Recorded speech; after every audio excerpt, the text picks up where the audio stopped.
Good evening, everyone. I am Mark, your fat friend, And I'm James, your black friend, and this is the Fat and Black Connection. where we talk about anything and everything. Well, as long as it's interesting to us, of Yeah, course. yes, of course, and you are on a quick delay, my friend. Oh, I'm sorry. I'm using a new I'm using a new laptop. I do apologize. My other All right, this is laptop. a new laptop. Well, this new this is not the laptop that I normally use.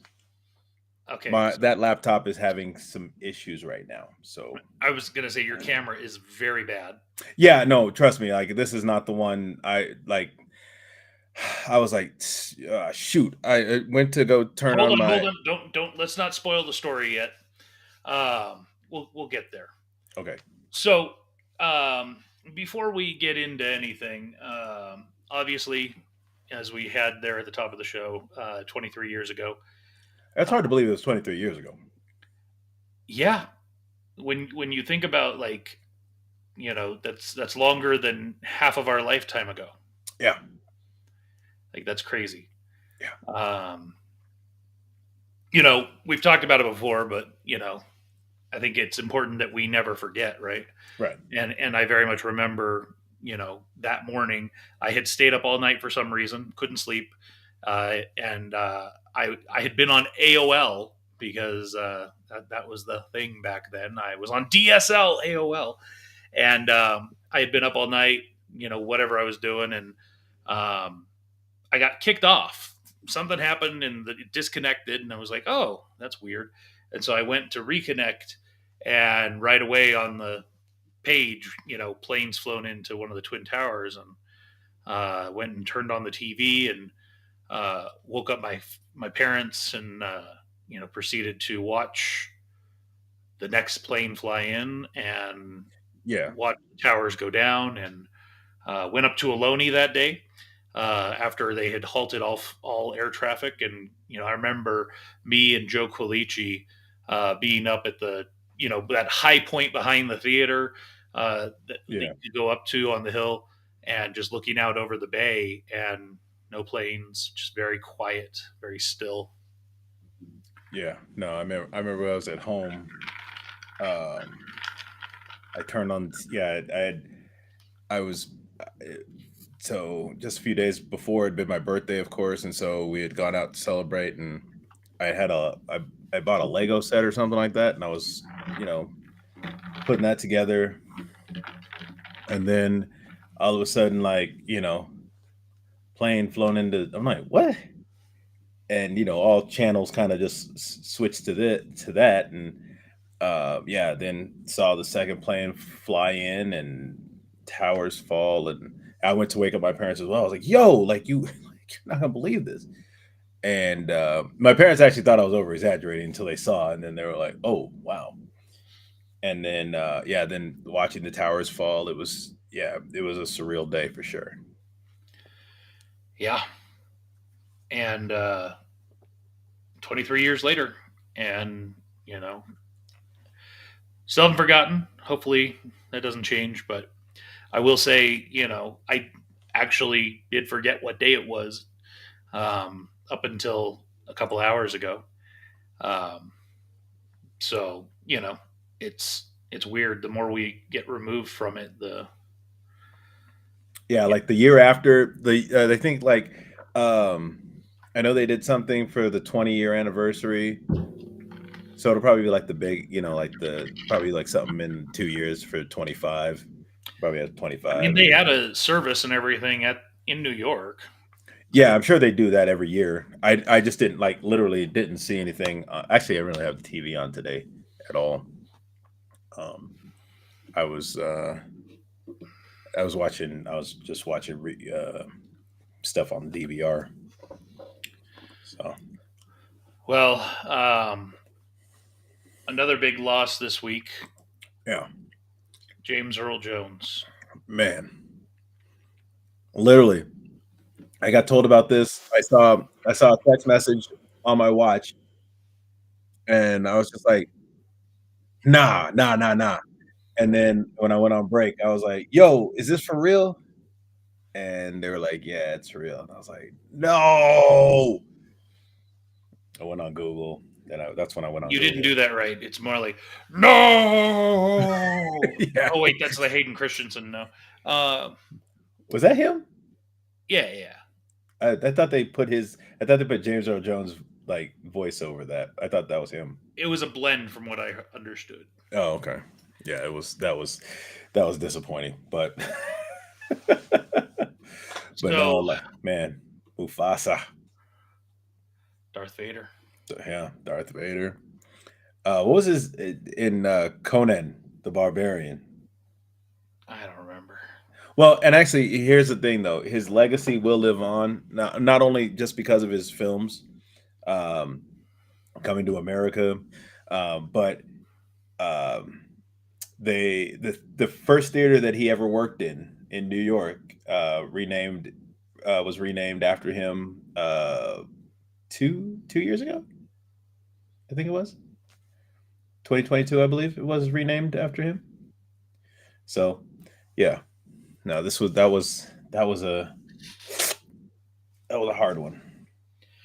Well, on the bright side, though, we did celebrate in the last few days your birthday Yep, and Lawrence Iriarte's birthday. yep, So, offset some of that negative stuff with some good.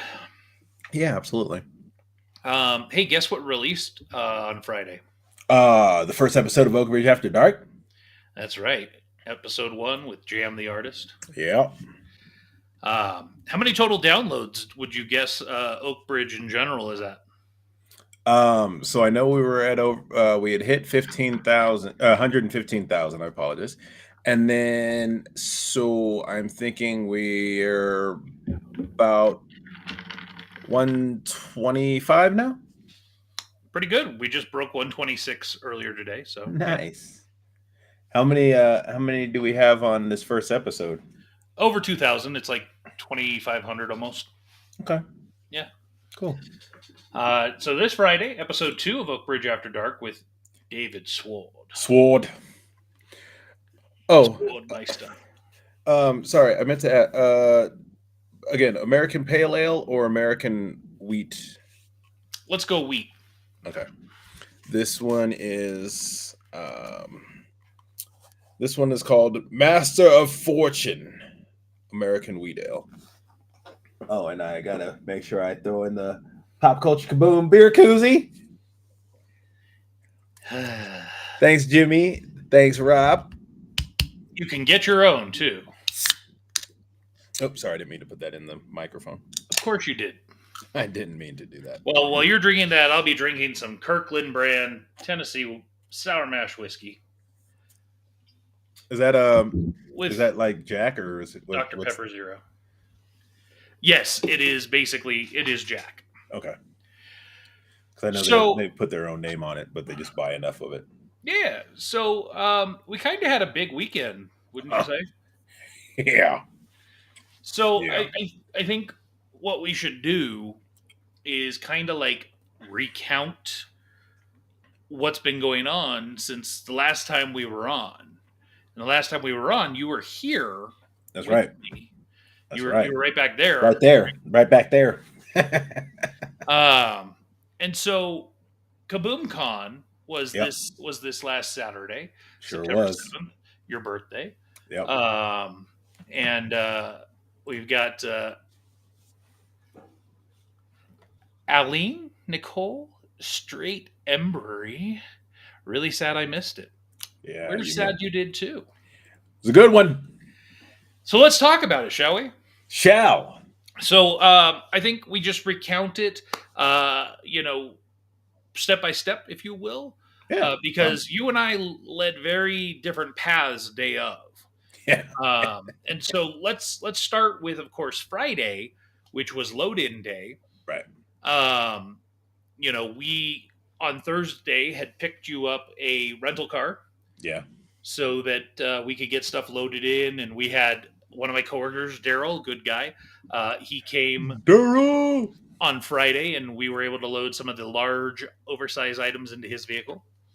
Yeah. And then That was Thursday night, and he bounced and said, "Okay, I'll see you guys Friday." Yep. And so Friday, you and I, we finished loading up our vehicles and Mm-hmm. drove on down to Carson. Stopped off at La Capitale Yo. for some. Well, what did we have, James? Was that the grilled cheese? What was it called? Barilla. Birria grilled cheese. Listen, Mark talked about it on the show, and I was like, "Yo, I gotta try this." He was like, "You gotta try it," and I was like, "All right." And so that's what we had, and yeah, fire, absolute fire. Yes, Barilla grilled cheese sandwich with the Barilla dipping sauce, and you take that sauce and you pour it over your fries. Oh, Yeah. so good, so good. Except I was a little disappointed. I said no cilantro because it tastes like I'm one of those people where cilantro tastes like soap. And what did they do? They put cilantro on some of my stuff. So that Yeah. was a little disappointing because there were bites where it'd be like great, and then there were bites where it was like, oh, soap, yummy. So we then finished eating, and what did we do next? We headed over to the community center. Yeah. No, that's a lie. First, No, we went over you to the you hotel. Well, yes, I went to Home you Depot. yes. I went to Home Depot to pick up some tape Turn measures. that off. Yeah, and then I went to and we went to so I went to the hotel and to check in and all that kind of good stuff. Um and just to wait for Mark. Yes, Daryl and I were waiting there. We went in, so just and it was Gold Dust West. So, it is what it is. It's not it wasn't a bad hotel. no, Just no, this the room was room fine. was yeah, it was mine and it just the It's a kind little of just not smoky. a little smoky. But hey, what you gonna do? Yeah, I wish they would close off that Yeah. breezeway between the casino and the That hotel. would be nice.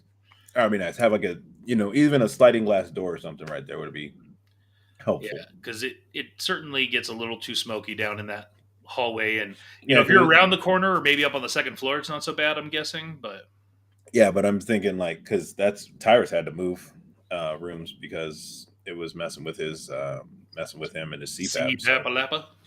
So I mean, I was like, yeah, absolutely. But you know, nice. It's not a bad hotel. And it's old. Definitely needs a remodel. Yeah, yeah. I think it would not hurt for that place to get a remodel. Wouldn't hurt at Um, all. I don't. I'm not gonna say I wouldn't stay there next year, but I definitely might consider somewhere else because it isn't. Don't get me wrong. It is nice that they offered breakfast Yeah. for our group. Of course, I never took advantage of it, and we'll get into that shortly. Um, but it's nice that they offered that. The prices were decent. So we got checked in, needless to say, and grabbed some stuff and said, "All right, let's head Head on on over." over. So Yep. we headed over to the gym or to the community center. We got there about 3:30 and couldn't get into the space until technically 4. Yeah. So I went Yeah. inside. I went into the front area to talk with the staff and just make sure we're good to go. At 4, could open the doors and answered some last minute questions for them. And at 4 o'clock, rolled that door open. Yeah, that's about what it sounded like. It was pretty painful. And then we proceeded to load into the space. First thing was first is we had to mark out the floor plan in the gym. Yeah. So I spent probably about an hour and a half on my hands and knees putting tape on the ground. That was not enjoyable. Yeah. Uh, that'll be your turn next year. Um, Too tall for that. once the tables and chairs start coming out, so I want to give shout outs as much as I can. If I forget someone, I promise it's not personal or anything. It's just honestly a lot of it is a blur. Yeah. But I know that for setup, we had you and me. We had Angel there join us. We had Jimmy. Uh, we had Rob. Rob. Rob was there. Daryl was there. Eventually, we had Daryl. he did a lot of work. We Yeah. eventually had Angel. Beardelly Jeff Yeah. just was hanging out. Yeah. He was just Um, supervising. he was yeah, he was supervising with his pooch, his Yeah. big old dog. Yeah. Great Um, Dane. the interesting thing about the space is that you're able to rent tables and chairs from the facility, but they don't set them up. Not Yeah. only do they not set them up, but they don't even necessarily make sure that the amount of tables and chairs that you wanted in a specific area are there. Right. So I had said I wanted 55 tables and 100 and I don't remember 20 chairs for the gym specifically, Mm-hmm. and that wasn't there. So we had to go wild goose hunting to get more tables to bring out to the gym, Mm-hmm. and Oh, to see, get I didn't know about that part. yeah, and to get prepped for outside. Right. So we had 2 hours. We had from 4 p.m. to 6 p.m. To really try and get the space ready before the vendors should be showing up. Right. Because I had told the vendors they could start loading in at 6 and have from 6 to 9. And unfortunately, some decided to show up early, and right away we're asking questions, and they seemed to be annoyed as, wait, why isn't this ready to go? And it's like, well, I you're told you 6. early. Yeah. Told you 6, so it was ready by 6. It was Mm-hmm. close. It was very close, but it was ready by 6. Right. And if people hadn't shown up early and started asking me questions early, I probably would have 100% been done by like 5:45. Yeah. Because But once we got the tape down, which was kind of the hardest part, making sure everything was measured out. So we had a walkway, all our walkways were set up. But once we got the tape down, put the tables down, that part was the tape was probably the hardest part. and we've got Pop Culture Kaboom checking in. Hey, Hey, hey, hey, hey. hey. Hate it. And of course, Pop Culture Kaboom was in the house helping out, as we already mentioned. Yeah. So once the tables and chairs were out, it was pretty easy going from that part. Oh yeah, Tyrus was there too. Let's not forget about him. Yeah. It was a learning curve. I'm sure they would be better prepared next time, as well as you would be faster next time. Yeah. I mean, like again, it was just trying to figure out where all it had to go. Yeah.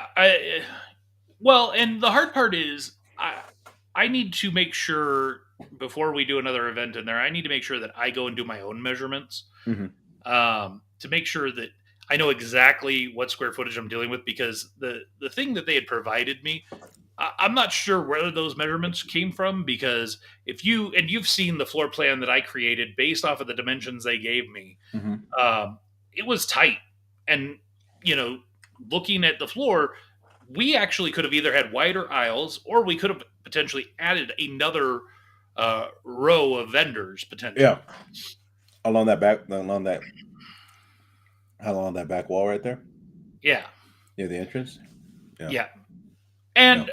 I'm not saying that we need to necessarily. I think No, I mean I think it was good what we had, but definitely, yeah, the option. yeah, and I would say if anything, probably widening the aisles a little bit more would have been better. Yeah, it did get I know towards the back, when when more people were coming in and they were kind of going towards the back, it did get a little congested right there in that aisleway. Yeah. So, needless to say, the rest of the evening was relatively easy. I mean, there was still setting up the icy sound booth, which primarily Lawrence and Angel and Daryl were doing, but I know I got over there and helped for a little Oh, while. and what was her name? Kathy, Yes. Was that her name? Mandy's cousin. Yeah. Yes, Kathy. Kathy. So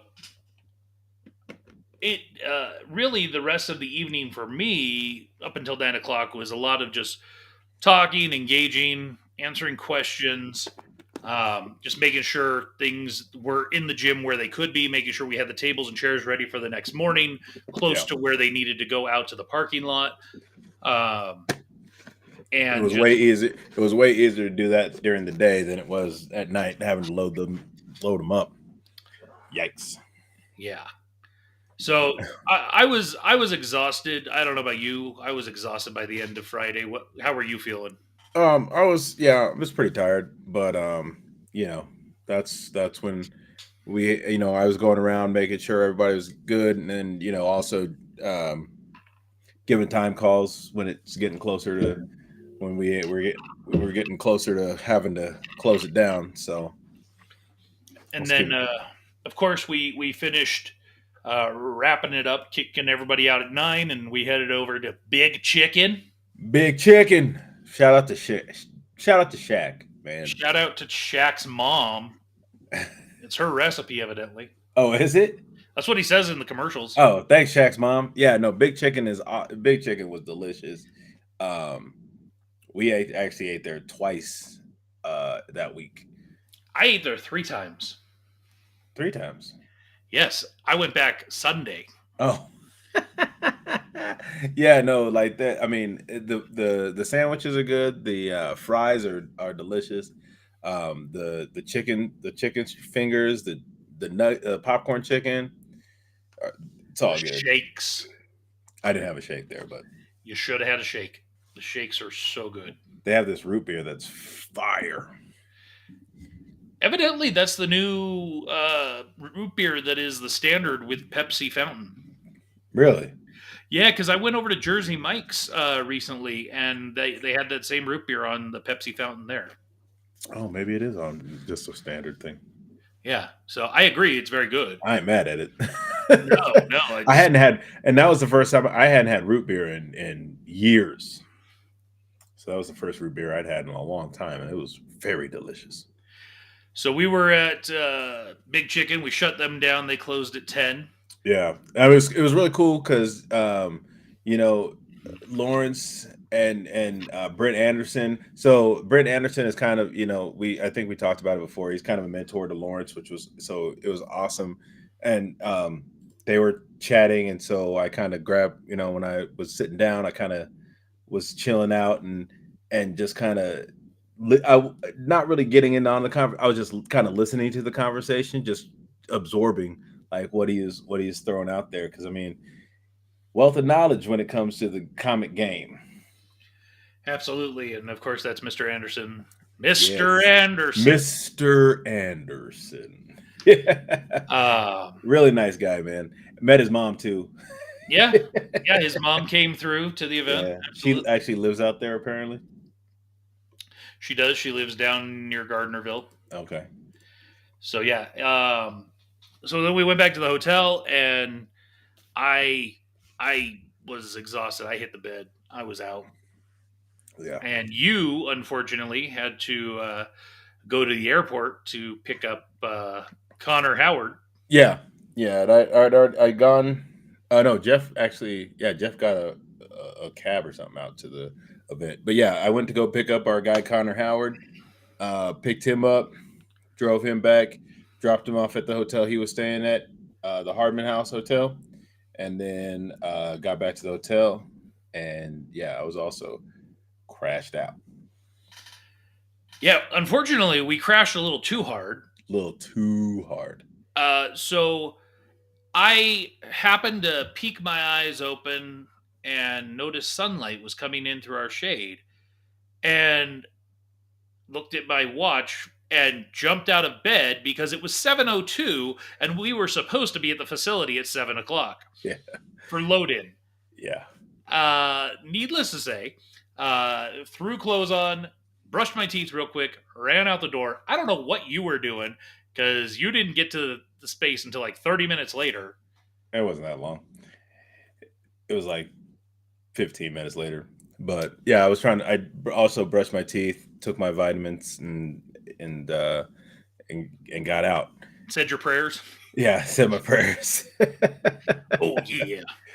And Uh, yeah, and then yeah, ran out and got, uh I had Jeff was ready. He was already waiting. So put the dog in the car, got hit, and then we drove over to the facility to yes, and Tyrus is right. We were supposed to have breakfast at 6. we were supposed to. Yeah. The plan was for me. The plan was to get up at 5, shower, get ready, go over to the grill, and have breakfast. Yep. and then be to the facility by like 6:45, 6:50. Yeah. Clearly, that didn't work out. That didn't work out at all. So that kind of just set the tone for the day. Unfortunately, not that. Run, run, run. Yeah, it was scramble from that point forward because the I moment was I got there, yeah, I was pretty chafy. oh, you forgot to bring the ball dust. Forgot No, about I did, but it was just like I didn't have time to put it on and stuff. I didn't. I just kind of threw on new drawers and threw on new clothes and deodorant. I man, did Gear Deli Jeff and Tyrus, they had breakfast. break fast, breakfast, Well, and it is the phrase breakfast comes from break break fast fast. Yeah, because you're fasting overnight generally, right. but you're breaking your fast. Exactly. So I got to the facility, ran inside. Luckily, they'd just gotten Jimmy was there. Thank you, Jimmy. Gotten the door open. The back rolling door was rolling up. Um, so right away, I was like, I've got to do something, and so I jumped out to the parking lot and started getting tables and chairs out there. Um, because I knew that people were there and going to be hungry to get set up, and so just started getting the parking lot set up, ready to go. And once it was pretty much in an okay place, I handed it off to you and said, "All right, you own the parking lot. I got to get inside so I can direct Yeah. traffic in there." Yeah, we had, and then And that floor plan, the parking lot floor plan, did not end up the way I had it. no, it did not, and that's because one person was in the wrong spot, and we didn't move until they were already setting up. So it was like too hard to try and move them. So I just had to shuffle around where people went.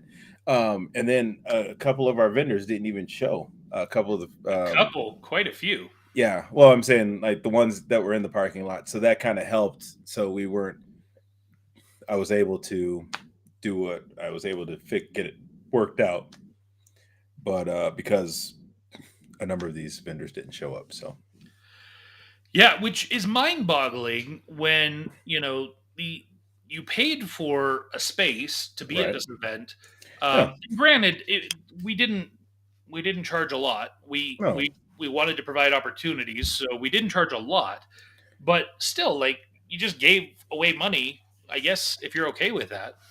Yeah, I mean, like you, you could have just donated the money. You could have just donated the money, and that'd been cool.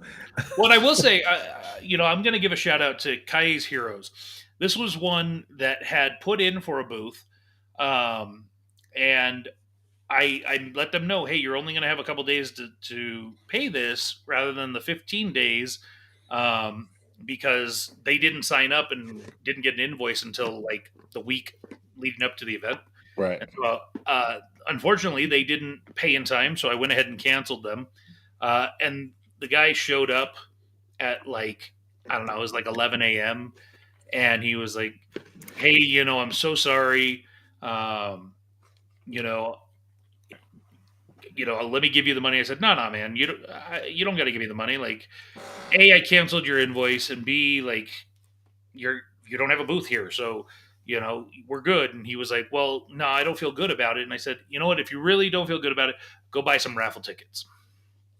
There you So I don't know if he ever did or not.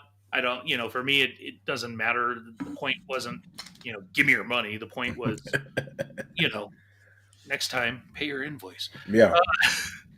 So, anyways, we proceed to get the facility ready. We've got multiple rooms. We finally get access to the theater. So we're Yeah. getting in there, getting it prepped, getting on stage, checking out the space. Um, we've got the Reno Video Game Symphony starts showing up, so they're getting ready on stage. Um, and we're getting close. We're getting close to open. And I remember at 9:30, it had gone by like that, man. Yeah. But from getting there at about 7:15 to 9:30, just it seemed like a blink. And Yeah. It was I, I, fast. I remember thinking, "Oh man, we've got to get these doors open. We've got to get some tickets sold, so that we don't." And I, had some people go outside, and there wasn't hardly anyone there. Mhm. And it was like, "Oh, this is not a good sign. Yeah.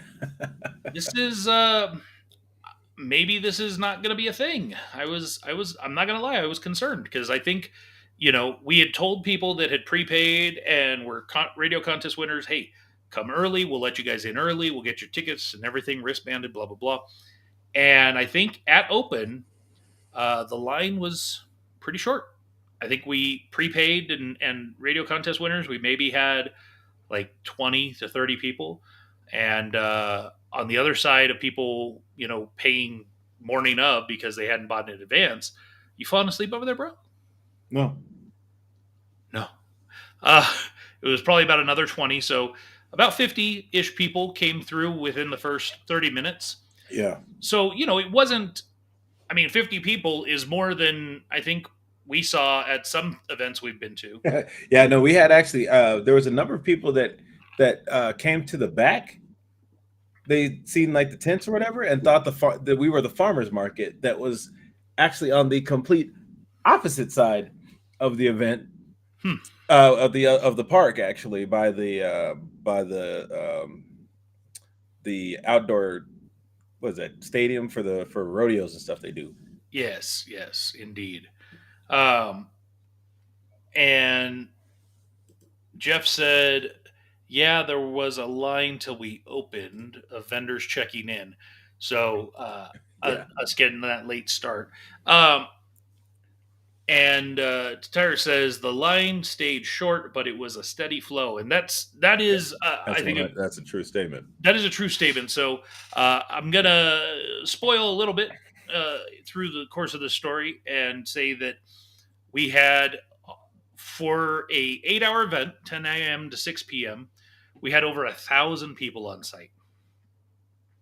Is that everybody? Like everybody That's include included? vendors, volunteers, guests or patrons or whatever you want to call them, con goers. We had over 1,000 people in that Nice. facility in 8 hours. Nice. I would say that's pretty good. Uh, That's Considering, well, and I'll tell you, ticket sales wise, and here's the thing, I can't give you 100% accurate because we didn't count kids that were buying day of. right. Unless it was a I thought credit we. card. Oh, and then we punched them in, right? Yes. But I can tell you that we had over 800 tickets sold. So, and according to Jeff, How many? What was it? 800 tickets sold. yes, we outdrew AEW, which is a true statement. AEW house shows are lucky if they're getting 500. Jeez. So maybe AEW should come to Carson City and do a show in the community center. They might get more people than their normal draw. Well, the thing is that they don't get enough events out in Carson City, so people would definitely be down. Oh, yeah. Jimmy said the pavilion. That's where I was talking about. But Mm-hmm. the over by the pavilion was a farmers market, and apparently people thought that we were the farmers market, so we got a little bit of draw that way. And then I was We got a correct. lot of draw that way. I would say easily we got anywhere between 50 to 100 people that just showed up because they saw something was going on and wanted to check it out. Yeah, and then basically they came to the back, and we didn't close down the back. We had it open. We didn't fence it off or anything, so Nope. they That was could. one of the perks of being a vendor outside. Yeah, and so people. I don't know how many people came out from outside, but I was basically like, "Yo, if I was out there and I'd see him kind of walking around, I was like, hey, if you're, hey, what's going on? Oh, you know what? You can get tickets on the other side. This is Kaboom-Con, the first ever comic convention in Carson City. So if you want to get tickets, just go around the other side, and we got sell you tickets and everything else. So Yeah, and like I said, we had quite a few. Like I said, over 800 tickets sold total. Luna Moth Eclipse. All right. Sorry, that's the drink. We did lose a number of vendors leading up to the event. Yeah. They I double booked, or X excuse or whatever. I don't care. Like, I don't need an excuse. Just say I'm not coming. Okay. Yeah. Like, it is what it is. I double booked. Why?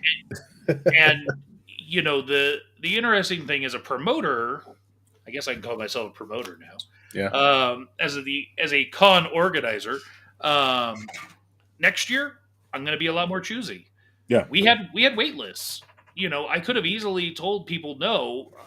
I did first come first serve, and next year probably won't be doing that. I will probably be a little bit more choosy. If you were a vendor that canceled on us out of nowhere, might not have an opportunity. If you were a no show, probably not going to have an opportunity. Um, I'm not saying for sure because I'm always open to, A lot of the vendors were very excited. I will tell you this. Here's a spoiler. I will tell you that we had over $15,000 reported by the vendors. Ooh-ah. So over $15,000 of sales were generated from this event. And I can tell you that there were at least three vendors that had over $1,000 of sales themselves. Ooh-ah. There were at least another 10 vendors on top of that that had over $500 of sales themselves. So, to be clear, that doesn't mean everyone did immensely well. I mean, there were some, when I look at the reports of what they turned in, and again, this is what they're reporting to taxation. That doesn't necessarily mean that's what they actually did. I don't know. I have to take them at their word. I'm not there to audit their sales. You know what I Right. mean? But there were some vendors that said they did less than $100. Yeah. There were some vendors that said they did less than 200. But I know that if you had a good product and you know how to sell, if you were just sitting there waiting for people to come to you, you might have done okay. But if you had an amazing product, you probably did okay. But Those lightsabers seem to be moving. Or the not lightsabers, the the battle Kyber, sabers. yes, the Kyber Cave battle sabers, Yeah. absolutely. Yeah, Uh, those were very popular. yes. So again, these are great numbers, right? These are facts. These are things that we can point to. Unlike other events that we've been a part of, we can show proof, evidence that we had over 800 tickets sold. We got the paperwork, baby. We can show that there were over $15,000 worth of sales. We got that paperwork, baby. We can show that we had over 1,000 people on site for the event. We got In the one ticket day. sales, baby. One day. One. And actually, man. The number of people. I mean, I remember when I came in. I came through one time. There was a little line show. I was like, "Oh snap! What's up?" Yes, and with that, at the entryway, working sales for day of, we had Nicole and her son. I can't say enough about how great of a job that they really did. Did Her we son sign something Jack. for him? Yes, Nicole and her son Jack. We signed a volunteer form because he did volunteer Yeah, and cool. community service hours, if you will. Yeah, So absolutely still need appreciate. it. Yeah, so definitely mad love for y'all. Appreciate y'all. We had Tyrus sitting in a chair, hanging out, scanning passes. Old man. Getting Well, old he's out used to sitting on a bus driving all here. day, and so it was weird for him to be standing. Like, what's his standing? My glutes. My quads. Fire. Fire. But we had a lot of other people who, I mean, Connor Howard, who flew in from Ohio. Yo, mad love, bro. He was working the doors for the first half of the day. We had Anita, voice of Sylvia over on Murphy's Inc. She was working at the front, putting wristbands on people. Angel was out there putting wristbands on people. Angel as well. Angel was my Johnny on the spot. Anything I needed, he was awesome. Jeff says, I saw a lot of vendors with smiles. End of the day, I assume is what he means. End of the fay. Thrown it to Tyrus like that. Is that like rolling him under the bus? Oh. Stupid. We had who I really want to call out is I really want to call out Carson Victory Rollers. Yo. Because they came through in their skates, in their uniforms. Watching them navigate stairs was a thing of art. I don't think I've ever seen I don't ever think I've seen roller skates like going downstairs, but they had that thing down to an art form. It was amazing. And Tyrus claims to have made a lot of steps that day, injury and all. But I will recall we looked at our steps at the end of the day. Yeah. And I believe Tyrus had like 6,000 less steps than you or I. Yeah. but you know who's counting. Uh, Who's and counting? and Jeff concurs that the Carson Victory rollers were awesome. So we had a day, man. We had the gym packed Yeah. all day. I mean, the last hour was when it finally started to really quiet down in vendors. Well, and here's the thing: at around 2:30, a major fire started in southern Reno, Yeah. North Washoe Valley, and it kind of put a damper on things due to the fact that there was massive evacuation areas happening, and people. We had three vendors that had to just bounce because they live in that area, and they had pets or whatever the case. They needed to go and One of our vendors, her husband had been there, and I guess they had left the kids. I don't know if they probably didn't leave them alone or whatever, but because they were still young, but um, they were in the evacuation zone, so he had to roll out and go get the kids and stuff. yeah. So all of this to say, if it hadn't been for that fire, Yeah, um, I think I don't think we would have had vendors leaving that last hour. I think they would have stayed. I think the guests we would have had a stronger uh, ending to the event. I think the event kind of, unfortunately, by the time we got to the cosplay contest and the raffle, I think a lot of people had bounced because of the fire, hoping right. to make their way back home to Reno or whatever the Yeah, case may be. But still, I think overall an immense success, and you know, I had way more. I think we had high hopes for it, but I think, or we had not high hopes, but we had realistic hopes for it, and I think, at least in my mind, it kind of exceeded Oh, what. absolutely. I had 3 goals, right? I had 3 goals. And we'll talk about this, going back to when we first started planning this thing out. It was just the gym, and I Right, wanted 20 vendors and 100 tickets. right, And I felt like that would have been a success. right, We ended up day of over 70 vendors, right. almost 75 vendors. Um, we had over 1,000 people on site, 800 of which were tickets sold. Hmm. Um, we had numerous panels, presentations, which were not necessarily a part of my original plan.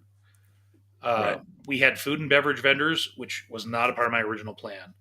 Um, so all of this to say, compared to what the original plan was, this was an immense success. And even comparing what I had hoped for, even 2 weeks ago, my hope was that we would have 500. If we could get 500 people, that would be a success. Yeah, So to sell 300 more tickets than that yeah. is huge, uh, and I can't say enough that the major objectives that I had was to prove that one, I could do this.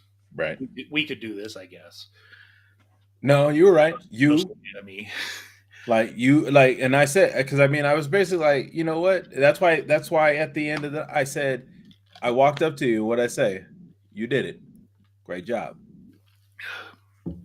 One, I wanted to prove I could do it. Two, I wanted to prove that this community would support it and Yep. wanted it. And One hundred three, percent. I wanted to prove that we could be better than That con. that con that we went to when this con came into existence. It's in. Because It was a, it was a, it was a con of spite. It was a con. yes, This was a spite con. that is what Jimmy Jones calls it, a spite con, and Spite he con. he is absolutely correct. It It was. it was We did out it. of spite of It was attending a 100%. bad event. Because we went expecting that this person had told us that it was going to be big, and it turned out to be more. There was more people working at the con than actually even showed up to the said con. Luckily, the same is not true about Kaboom-Con. Nope. So one of the cool things that we got that I didn't know was happening. See, here's a funny story. I saw him walking around with this, and he was like, "You don't see anything," and I was like, "All right, okay," and I didn't actually really know what it was. I hadn't really seen it. I saw the Kaboom Con on it, I saw the Kaboom-Con, and I was like, oh, okay, that's cool.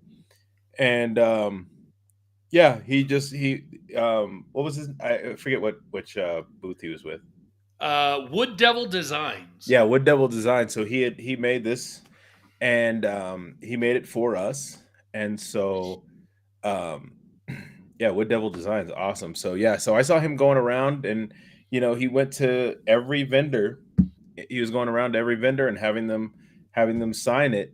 And at the end of the night, he presented us with that as a commemoration of the first event. So KaboomCon 2024. So that was really actually that was really special, man. Yeah. I almost choked up, and so I was like, back to the raffle, because Yeah, I because he didn't have to do that. It no. was it was 100% not needed. Like he didn't have to do that, and he did, and it was awesome. Yeah, it is special. Oh, Tyra says you found it. Yes, I unfortunately I'll get there, but I didn't know where it was, and um, I was very distraught because I do, I am a sentimental person to a degree, um, and so, like I said, when he gave it to us, I had to like shift gears, because otherwise I was like, it was just a very nice gesture, and I appreciate the hell out of it. Yeah, And it so is, oh, we'll get to that part because that was part of me. I at the end of the night, how I was trying to get everything, and I didn't want to. I wanted to make sure I protected it. So yeah. So, uh, really cool, signed by all the vendors. yeah, What's really cool is it has Brent Anderson and Chris Moran's signatures on there too, yeah, which, because I didn't, unfortunately, I didn't have time. I yeah. don't know about you, but my day, if you asked me, Mark, where were you at this point? I Mm, don't know. I know that I was anywhere and everywhere at pretty much any time. I was backstage at different points. I was on stage at different points. I was in the boardroom during the 97 Now cavalcade of voice actors, but I don't even remember how long I was there. I was out in the West Side parking lot talking with Visit Carson. Big news about that. oh, Um, nice. And then I know earlier in the day, this guy comes walking up, and I see he has a Carson City badge on. I'm like, Earlier in the day, hold on. This was in the first 30 minutes of the event. is that? Oh, is that it? Oh It man, was it was right away, right after we started. yeah. And he's like, and this guy comes walking up, and he's like, "Hey," and I was like, "Hey, how you doing? Can I help you?" And he's like, "Yeah, I'm from the health department." I was like, "Oh, okay, ah, yeah." He's like, "I need a list of the food," and I was like, "All right, well, come with me." And so we walked inside, and we were we went to thanks Jeff for helping me out, and we ended up figuring everything out. So yeah, this is some of the pictures of some of the. This is the cosplayers that we had. Quite a few, a lot more than Yeah. what I expected. Well, yeah, because we had put the sign up for cosplay We had and none. We had none. zero signups in advance. Boop, boop. And but no, day of we had a good number of people show up. So continue with your story, because I'm just gonna show Yeah, some. no, just yeah, he showed up, and yeah, so I ended up I figured out what he needed, got him the list of the food vendors, a couple of which weren't there, like we talked about, and boom, lickety split, he went on his way. Oh, hey, I photobombed this one. I didn't even realize I was there for this. What? Pootity. So I didn't realize these three folks were doing Five Nights at Freddy's.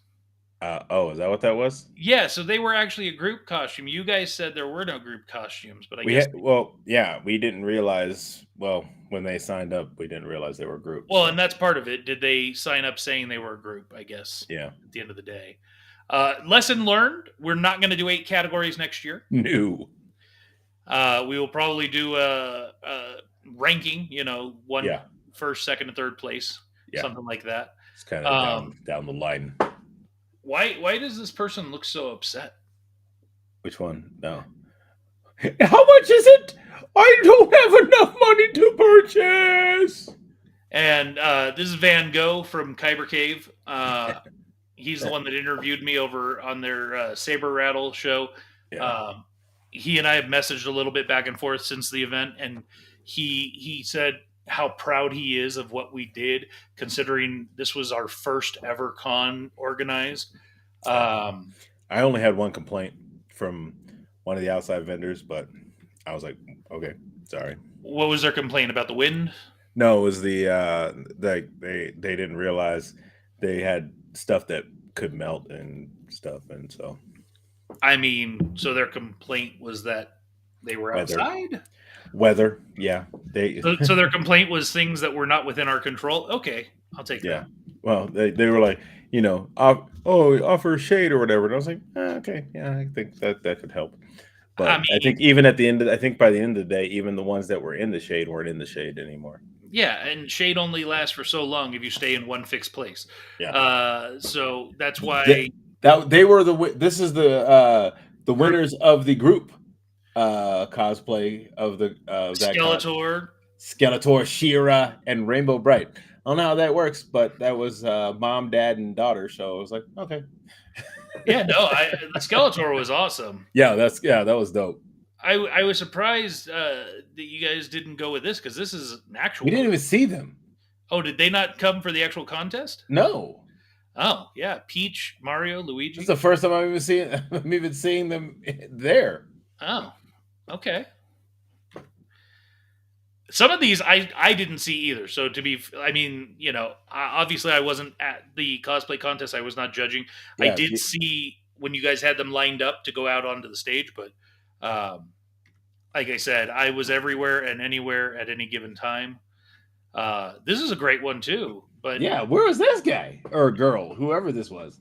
That's uh, crazy. and Jimmy, going back to the earlier group, Five Nights at Freddy's, he says they weren't registered as a group. Yeah, and And then and then I'm guessing for he's referencing Mario, Luigi, and Peach. They didn't sign up. yeah.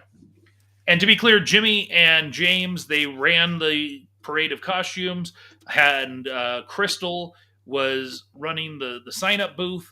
Who was it that actually did the judging? James was that you? Was that Jimmy? No, Jimmy was involved, and I believe it was Crystal as well.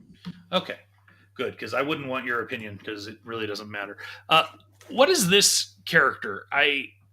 This is a great Uh, costume, but I have no idea what this character is. I don't either. Yeah, Like, it I was was wondering if this was like supposed to be a humanized Garfield, or no, it was I don't know. no. I think it was from I think it's from an anime or something. That's the easy out, right? Oh, Yeah. it's from anime, and Oh, of this was course, at the end of the night or towards the end of the day. distance Uh, nerding helping out Kyber Cave give away some sabers. It looked like. yeah, they had he had a the Star Wars question. One of the Star Wars questions that he had. Uh, there was one guy. There was this one guy who was like I was like, oh, he must be one of them Star Wars nerds. But yeah, because he actually asked Philippe, that's the name, right? Young Phil, Yeah. but yes, Uh Philly. Philippe. Yeah, he had asked, what does R2D2 stand for? What's that? What's the yeah? So um and this one guy was like, I heard a bunch of different stuff. Yeah, and yes, he was an astromech or Mhm. astrodroid. Yeah, astromech. And but that's not what R2D2 meant. That was a whole other thing. Robotics to something. I don't remember the whole. I heard the answer, but I don't remember it. But yeah, no, he had some good stuff, and so he had some stuff to give away. Helped Kyber Cave give away a couple sabers, and so yeah, it was a good time. Well, and I will say one of the cool things at Kyber Cave Productions over on Saber Rattle, one of the things they do as a segment on their show is guess the saber, and they basically show a hilt without showing it in color, so it's just a black shadow of the hilt, if you will, Hmm. and you have to try and guess what it is. And what the episode I was on recently, I wasn't guessing to win, but in the background I was like, "Oh, it's this one," and I got both of them right on the episode I was on. And then the next episode I was watching because it was their post Kaboom-Con, so I wanted to see what they had to say about the event. And I got one out of the two correct. So, and these were not easy. These were deep cuts, except for Yoda. But even then, Yoda's a bit of a deep cut because. Yeah, his saber's it's just a smaller saber, but But would you know it if all you saw if was the I oh design on it? probably not. I mean, I probably wouldn't. Well, yeah, I mean, I guess You if might if you saw it compared to others, yeah, if I right? see it Because compared to others, maybe, but his yeah, if hilt it, is smaller, but right. But if it's just on its own, so these were the wristbands right here that we were given to vendors, and then the outside ones were for Kaboom Crawl. yep, There's from Blow Me from Wood Devil Designs, right? That's what it says. BLOHME. Blow Me. yeah, I guess. He does a lot of cool artwork, and he does a lot of pinstriping. So, um, but here's some of the Carson Victory rollers rocking the Kaboom-Con shirts. Yep. That was one of the things that surprised me. So, according to Nicole, who was working the front door and working the ticket sales, she claimed that one out of every five people, on average, wanted to buy a Kaboom-Con shirt. Oh, So, lesson learned: we will have shirts next year with next year's design. yeah, Because to be clear, next year we'll have a new design. yeah. And guess who's working on that design? Our boy Jam. Nope. Oh, who's doing this one? Lawrence Iriarte. Oh, snap, son. Okay. Awesome. Actually, so he's messaging me right now, and he said he's going to work on the design tonight. So for the icon, for the symbol that we want Kaboom-Con to be associated with. Excuse me. Wow. So he says, what's the official name? Well, the official name is Kaboom-Con. Two. Well, no, the official name of Kaboom-Con is Kaboom-Con. Yeah. Part D. And and I assume we want something explosive, right? Yeah. Kind of like that guy on the logo now. Yes. It doesn't have to be a bomb, but it needs to be something explosive. Explosive.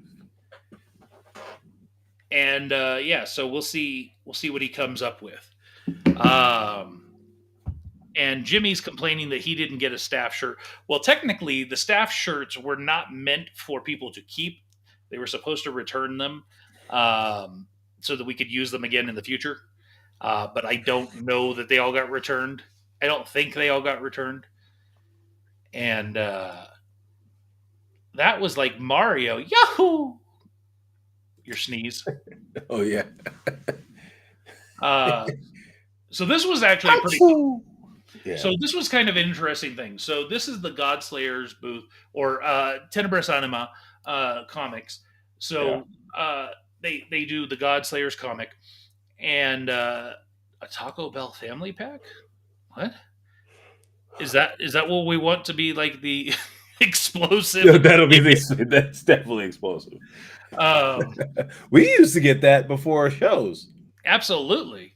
So Tenebris Anima, it was kind of interesting. So they had a lot of these down here, these blank cover that they were selling. And I don't know if you saw, but what was happening was people were buying these and taking them over to SYD Studio Yeah.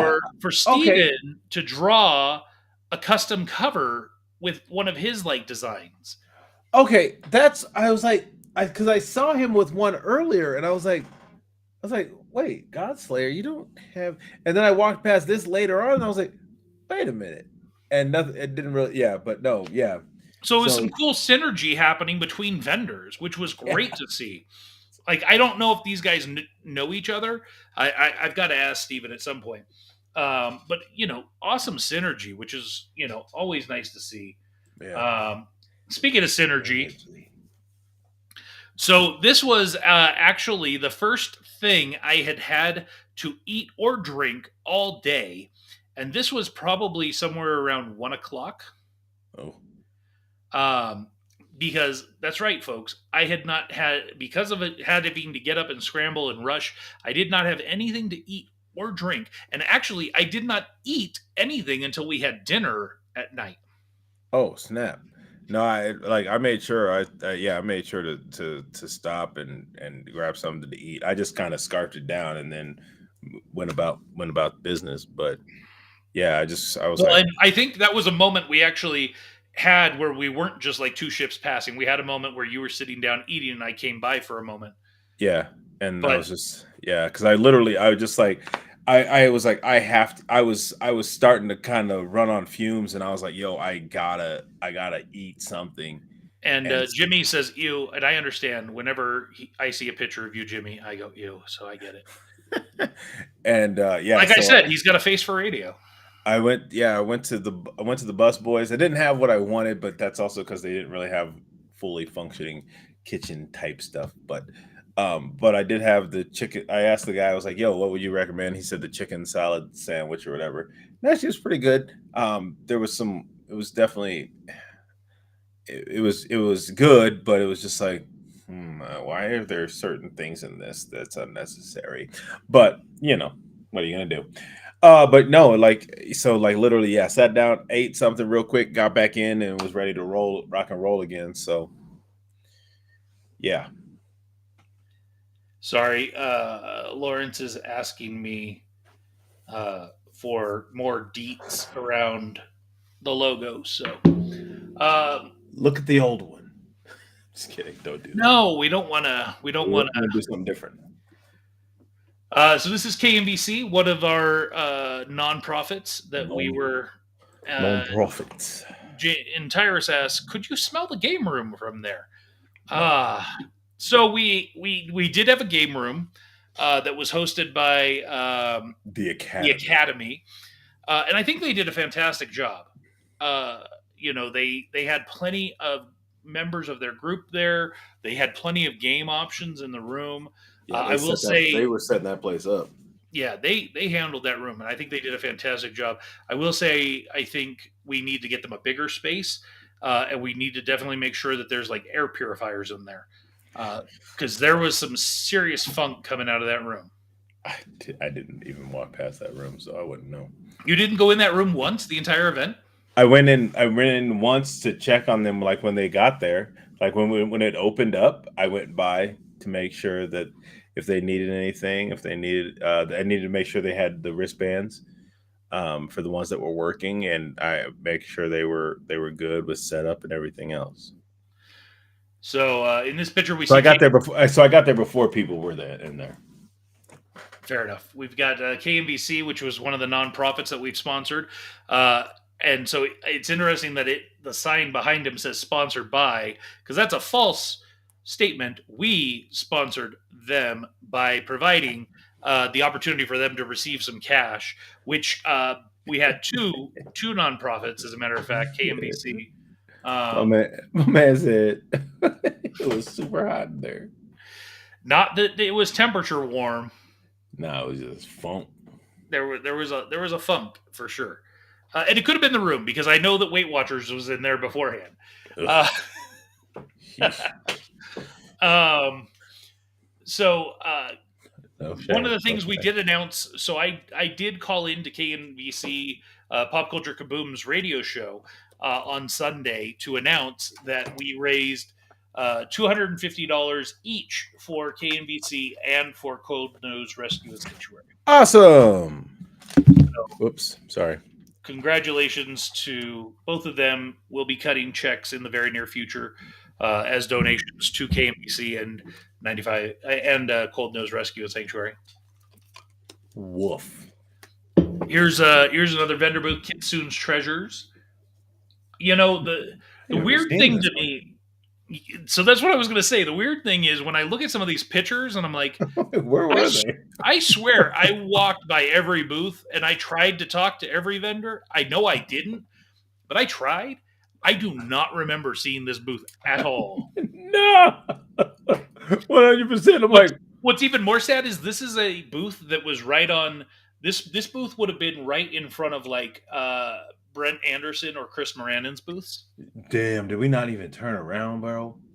Probably not because Brent and Chris were so cool, both of them. Like I don't know, if I told you, but I actually had a moment talking with Chris uh, over at Gold Dust because he had been out on the floor doing some gambling, and I was out there making change for the event, and so I was going over to the ATM bill breakers that they had, taking my 50s and breaking them down to 20s and 10s and ones and fives. Mm-hmm. And so I had a really like Chris, really cool. Brent, oh my god, so cool. Like both of those guys are like, as my boy MJF likes to say, salt of the earth, man. They are. I mean, they're so humble, so down to earth. It's like you wouldn't even think these guys had the accolades they have. Seriously, Brent Anderson, four-time Eisner Award winner. And for those of you that don't know, an Eisner Award is kind of like the Academy Awards of comic books. Yeah. I mean, there are not many Eisner Award winners that have won more than two, let alone four. And he And came to us. and I'll bet you he's going to win more in the future. Ding. More to come on that. So this is Jackie Turner. I want to give a shout out. She actually was on Colo 8 News earlier in the week talking about her new book, Love Virus. And she gave a shout out to Kaboom-Con that she was going to be there. Oh, nice. So thank you, Jackie. And her new book, Love Virus, if you haven't heard of it, it's about three women, different age ranges. One's like a late teenager, I think. One's in her 30s and one's in her late 60s or 70s. And it's really about them each, their experiences of dealing with and going through the coronavirus pandemic and Oh, when nice. everything shut down, and the three of them are neighbors, and kind of how they help each other, but also how life experiences happen for them. Nice. Nice. That's cool. I dig it.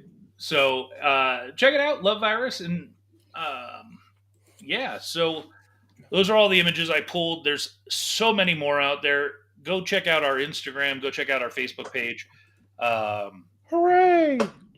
and obviously I didn't give enough credit to what we do with Icy Sound Comics. So let's talk about that for a minute. Yo. Icy Sound Comics had its massive, massive presentation at 3:15 at the event. You were a part of it. Yeah. I was a part of it. And you went out to make some major announcements. So what were those?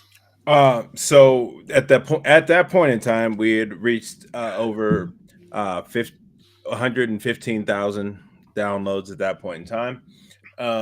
We're the universe is expanding. Oak Bridge is expanding into season 2, and so we will have auditions for that.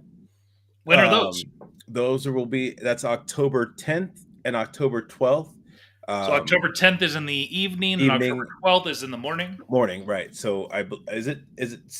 I know the Saturday. Don't say a specific times, because okay. Anyways, so we have those. Is that up now?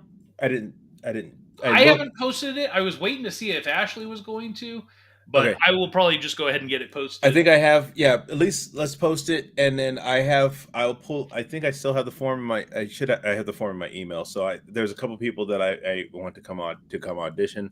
So I'll send that to them. But other than that, check 97 Now Productions, as well as Oak Bridge, and look for those signups if you're interested. we are also the other big announcement. Oakbridge season one is going to be turned into a graphic novel, hitting the highlights and high points of season one. And the artist who will be heading that is none other than Justin Jam the Artist Mullen. And I cannot say enough about that man. He is he's not only just become uh, uh he's not only just become a friend, he's become family. Um, we absolutely I love watching his work, love watching what he does, and so yeah, I'm really excited for that. So Oakbridge is becoming a graphic novel, and Oakbridge season two will have auditions October 10th and 12th. So if you're interested, look for those, look for the signups, and come on, join us. Yeah, and I swear Ashley sent me something with the dates and times, and I don't know where it went. Um, I know. Let me check my email because I know I have. I know I have the. Oops, nope, not there.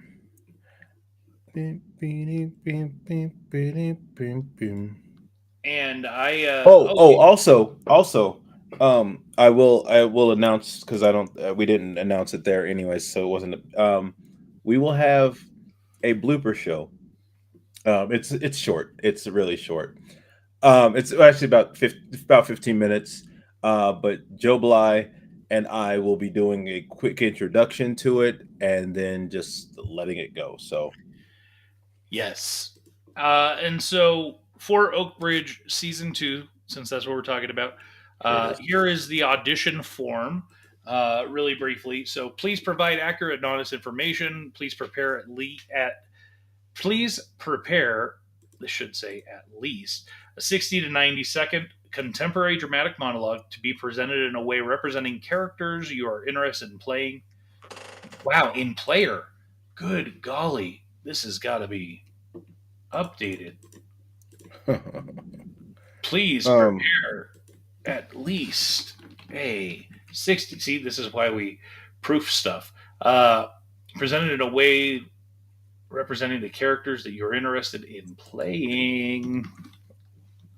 oh, You may be asked to cold read sides from the series, a brief synopses. Well, we don't need that because go listen to season one. There are additional characters not listed below. These are just representations of some of the characters. Nope, we don't need that anymore. wait, I thought I had that form, but I can't find it anymore. So some of the new characters coming into season two that we're auditioning for, and I'm not going to read all their descriptions, but Reggie Conover, late 30s, Sherry Nichols, early 40s, Francis Costello, early 50s, Walt Jenkins, mid 60s, Vincent Pine, late 50s, Mandy Salinger, late 20s, Lionel Grady, late 70s, Agent Fuller, mid 40s, an MP officer, male or female, security guard, male or female, doctor, male or female, receptionist, male or female, and then just a couple of kids. Rachel McCorkle, McCorkle. 16, Jake Phillips, 17, Scotty, of course, Scotty Brewer. Brewer, Yep. 14, and Cassie Beckett, 16. And I do Yeah. got to say, I'm just pulling this out right now because this is me being me. Scotty Brewer is very weird to me. Crass and mean, Scotty is your typical school bully, intent on bullying the innocent, especially Stanley. He uses intimidation and violence to insert fear into the other students at school. He's a freshman. At 14, he's a freshman. He is younger than anyone else. Why No, is he's the same age as he's actually he's the same age as the other guys. So Josh and that group. I'm just saying it really doesn't make a lot of sense for a 14-year-old, a freshman, to be He's the just, bully. he's been a jerk all ever. He's just a jerk kid. Okay, I'm just giving you my 2 cents, my creative input. Yeah. As as I as have this executive audition call. I have this audition call, but it's not even opening up. That's the only email that I have right now. as executive producer, I do feel that it is my place to say when something doesn't make sense. And I feel like either he should be older, or we need to firmly establish that he is the bully amongst his peer group. We already established that he's the bully in episode 2 or 1, 2, whatever. Okay, no spoilers. Eh, Thanks. I'm just saying, in episode 2, we established that he is the bully. Of season 2, no spoilers. I'm Thanks. not saying anything. I'm just saying we've established that he's already a bully. Thanks. Yeah, but I'm again. Um, Yeah, because I can swear you I had an can you email. send me that form? Oh, sure. Hold, please. Vamp. Yeah, because I thought that I also had. I thought I also had that, and I swear I looked it up. I looked at it the other day, and I do not know.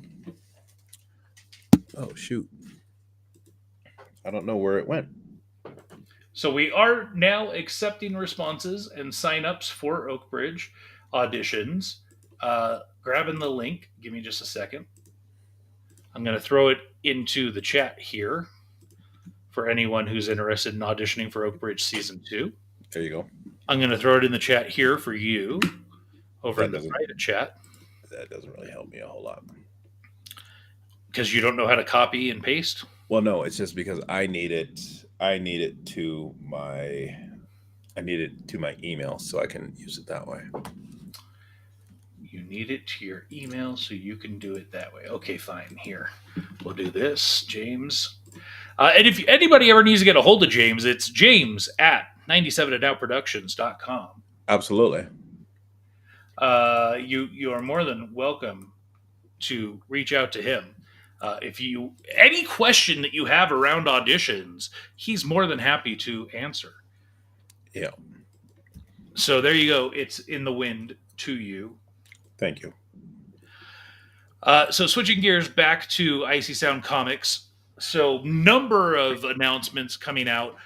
One of which, of course, was the fact that Oakbridge is going to have a season 1 adaptation as a graphic novel, helmed by Justin Mullen, Yep. Jam the artist. Also, we showed off the first real concept of what Icy Sound Comics means. Were you in there for that moment where we showed off Murphy's No, I Inc? wasn't able to. So we showed off the Murphy's Inc. ash can, which we had done previously. For those of you that aren't aware, we have the Murphy's Inc. ash can, which in here it's all black and white. Yep. But next week, tune in next week, and I will show you exactly what we showed at Kaboom-Con. Oh, nice. You know what? What do you think? Should we show it this week? No. Save No? it. You sure? Save it. Yeah. Save Okay. it. Okay. That you heard it here first, ladies and gentlemen. James is making you wait. Not me. Yeah. James. He wanted to show. I'm making you wait. Yeah. So next week on this show, we will show off Murphy's Inc., the ash can. Damn it. But the other thing that we had available is the Fantastic Worlds of Steamboat Willie ash can, full color, as well as we had the Mickey figurines. Trying to point. There it is. We had the Mickey figurines on sale with the slingshot. Love it. Figure X, Mar Espiritu did a fantastic job. What did you think of those figures, James? Seeing them They were dope. in the I package. I was like, this is insane. Hold on, do me a favor and vamp. I'll go grab one. Okay. I didn't even get to grab mine before I left. But no, I mean, like, this figurine was something that was, I mean, it was insane. We got the big version, but the little one had its own box, back cover, all that stuff. So it's a legit action figure. Um, yeah, I don't even know. Like, I'm mad because I didn't even get to get mine, and because I wanted to get one signed and all that kind of stuff. But again, running around all day, it was pretty much impossible. So we're just waiting for Mark to show back up here. Oh, I need to get icy sound in my logo. I asked for one. I haven't got it yet. I need to do that tonight. Anyway, but yeah. So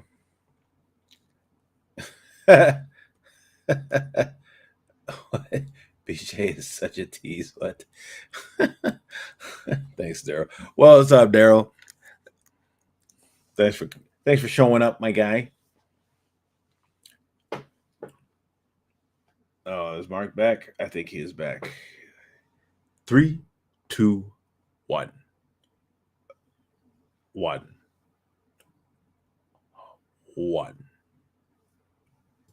Are you just saying There it one is. over and over? Right there, I was because I thought you were jumping on quicker. Sorry. Yeah, there it is. Figure X, first edition. Show them the back. Icy Sound Comics. There you go. Yep, right there. That's a page right there. Um, yeah, I didn't even get my figure. I was upset. Well, I'll keep this one for you, I guess. I'll keep it off to the side. All right, Maybe I'll go put it up with the Papa Mickey. there you go. Yeah, The I big, was just the big. So this is approximately a little over 4 inches in height. The Papa Mickey, 12 inch, over 12 inches in height. yeah. Uh, Daryl asked, "How was the bottle?" I had thank you. Oh yeah, Daryl got me a bottle for my birthday. Thank you again, man. I have not actually cracked that yet. what? I have not opened that one. I haven't opened that one yet. What are you waiting for? Uh, I don't know. I just haven't opened it, so I'll get to it. That you didn't answer my question. What are you waiting for? I'll get to it. And then, yeah, we did need glue. What did we need glue for, James? So I had taken apart the Mickey and I wrapped it in the bubble wrap and everything else. And then when we got to the location, the slingshot had broken. And so I was like, what is going on? Like I had made sure to wrap it up and, keep it protected. And then, so I actually had to run to a Home Depot. So I grabbed, um, actually I saw the glue that I grabbed. It was like a super glue type deal. I grabbed that as soon as I walked in, and I was asking a couple guys. I was like, "Hey, how is this stuff any good?" And one of the kids, he was like a teenager or whatever, and he was like, "Yeah, no, my dad uses that. We use that when we're for Legos and stuff like that." So I was like, "All right, cool. If it works on Legos, I know it's good." And then, not the Craggle, but but That's a little yeah, Lego joke, folks. Lego. yeah, Lego movie. But yeah, so I grabbed this glue, and then I had to grab a couple of extension cords because we needed one for Mr. Anderson needed one, and then we ended up using one uh, for distance nerding, and I think Chris Moranin used one, and then we had another one for we had an extra one, and one of the vendors needed it, so we were able to let him use such. Mm. Yeah, Yeah. yeah, My name's James. Blech. yeah. Burping like my grandfather.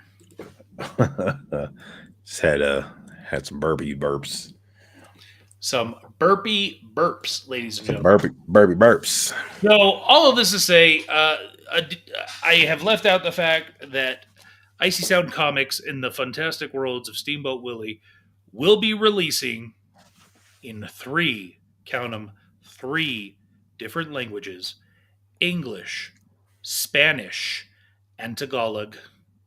And when I say releasing, I don't just mean the comic in English, Spanish, and Tagalog. I'm also talking about the audio The format. audio. So when the first so remember this is a graphic novel that is going to be in multiple parts.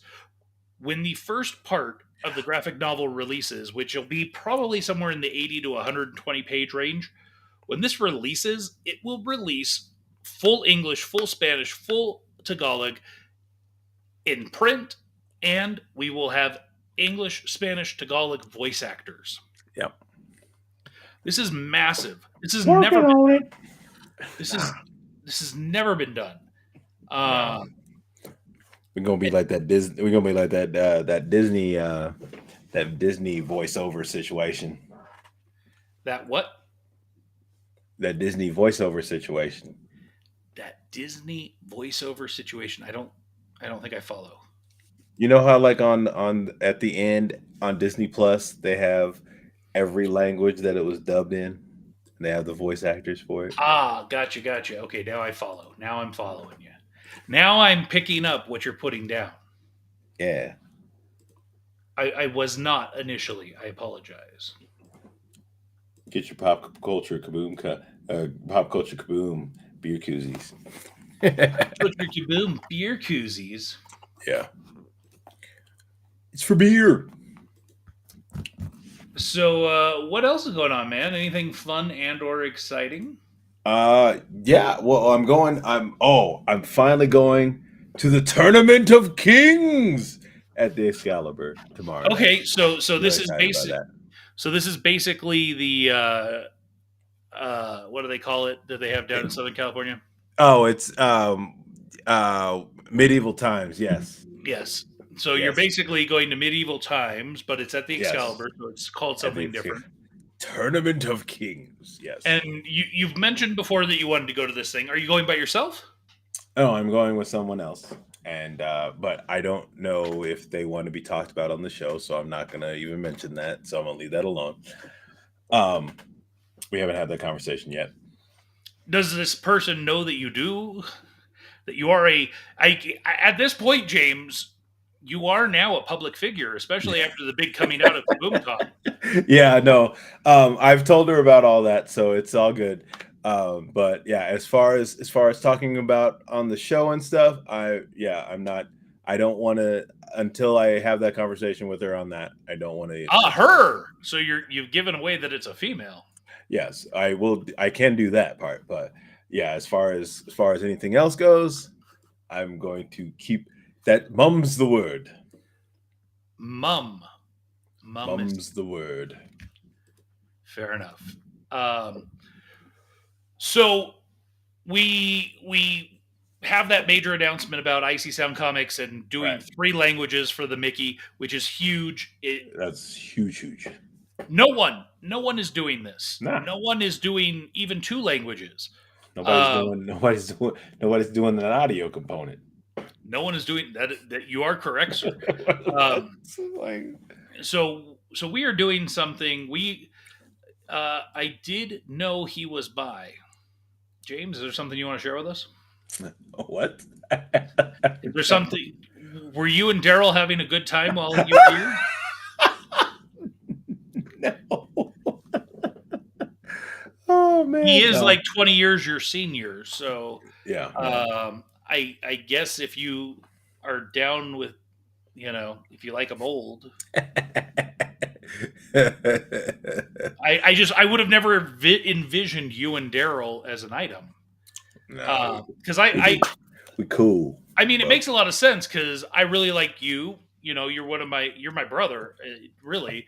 And Daryl, I really like him. I haven't known him. I've only known him 9 months or 11 months at this point, but I really like him, and no, I'm we sorry. cool. Like I like Daryl. Daryl's one of he's a homie now. You know what I'm saying? He's a Daryl's one of homie. the Daryl's one of the homies. I wonder how Daryl would feel about you calling him a homie. I feel like he would not appreciate that. Oh, I'm sorry, Daryl, if you don't appreciate being called homie. I call you a brother. No, he is a brother. A brother, not a brother, but a brother, Brother. and fat and black. Oh. Daryl, you're not that big. Calm down. Yeah, you ain't that big, bro. I believe, if I remember correctly, he only wanted a large T-shirt, which he was rocking. He was rocking. I got to give him Sure. all the credit. So we wrap up Kaboom-Con. Yeah. Okay. We do the raffle. We do, and evidently he's okay with you, James. Uh, Solid. Solid as a rock. Uh,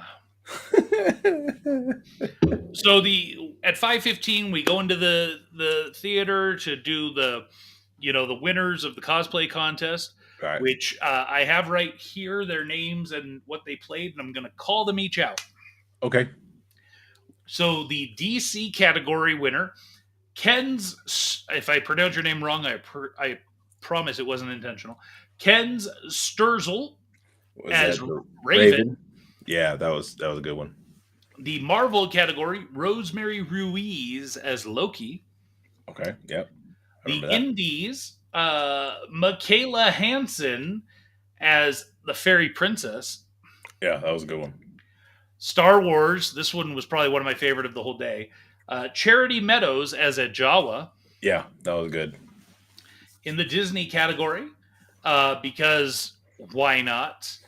Isabella Hansen as Ahsoka Tano, who Jimmy, for some reason, said Ashoka Tanu or something like that. Yeah, I was like, bro, what? Shame, Jimmy. Shame. Yeah, I mean, I butchered some anime characters' names of shows I had never seen, but I You know was what like, I felt like? I felt like this was the John Travolta moment with Adita Menzel. yeah. What did he Uh, say? Adele Menzila, or I don't even Yeah, remember. something ridiculous. But anyways, yeah, Yeah, that's Jimmy. So in the anime category, Rochelle Roberts as Nezuko, yeah, something. See you again, and Jimmy says anime that names. that was how she wrote it. I'm sorry, you looked at what she was wearing and you didn't know that it was Ahsoka Tano. I knew that. Uh, Next up in the video game category, this was probably one of the most unique Yeah, costumes. yeah, Chantel Davis as original villager. yeah. She was an NPC. It was awesome, and Yes, she had the box and everything. it was The little, great. oh, I was like, oh, that's great. And of course, as we already called out earlier in the group category, and evidently the reason that this won the group category is because the three of them were together, but not necessarily as a group of characters from a property. But Rainbow Bright, Skeletor, and She-Ra, Tyler Gomez, Cheyenne Snyder, and Sarv Snyder. Yeah. Um, so congratulations. So all of these winners, unfortunately, this was probably the biggest mistake I made, and I take onus, complete onus. I forgot to bring the trophies. They're sitting right Oh, there in a box, and I forgot to bring them. yeah. So I take onus. So all of these winners, not only are they going to get their trophies, but they're also going to each get a 4-pack of tickets. I'm giving four. Oh, you're getting 4-pack. A Oh, okay. 4-pack. Now The 2-day passes. the group We'll will get get one one additional. extra. Yeah. But everyone is going to get a 4-pack of 2-day passes because I screwed up and I take onus.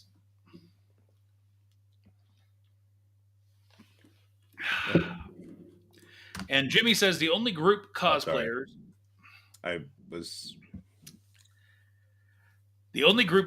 had to leave because of the fire. Was that the Batman? Batman. Was there someone else in that group? Yeah, his daughter Batgirl. was that girl. Yeah. See, what they should have done is partnered up with the guy who was doing the Joker, That could have been good. because that might have taken the cake. If you, wow. Thanks for that, by the way. So Sorry. we finished the cosplay contest. The winners, we announced them. We announced that I'm a screw up, and then we go into the raffle. And Yep. I did get a complaint about the raffle. I did get a complaint that it took too long, and it should have been earlier in the day. So again, Okay. these are lessons learned for Yeah. next year. I agree. We're going to do 2 days, two separate raffles. We're going to Okay. start ticket sales immediately at 10 a.m. when we open the doors, Okay. and we're going to cut off the raffle sales Should at we? 12. And now here's my question: Huh. Were people aware? Were people knowing that the raffle was up front? Because I almost think we should have tickets, or at least hey, if you want, we have raffle tickets at the front when they come in, so they can So, buy them. so again, I'm talking about lessons learned. I'm going to give Yeah. all of it. Okay. So, Oh, okay. so let me get there. So we're going to have 2 days of raffles. We're going to have ticket sales start at 10 a.m., cut off at 12:30, raffles at 1 o'clock. Oh, okay. So you're doing it real Boom. quick. So we're going to do the raffle earlier in the day. We're probably also going to do 2 days of cosplay. Okay. Again, lessons learned. And we're not going to do categories. Just We're just going to do first, best stuff. second, third. Best stuff. Okay. Boom. 2 days. So first, second, third on day one, a first, second, third on day two. And we're going to do the cosplay contest and the parade of costumes earlier too. Okay.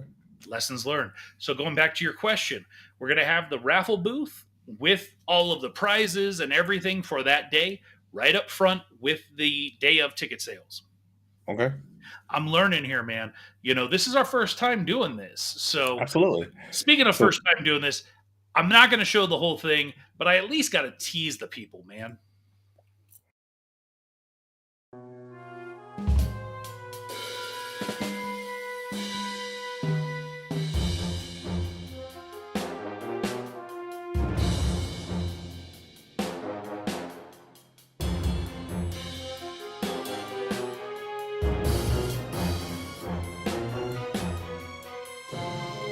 IC Sound Comics presents a special edition episode of Murphy's Inc.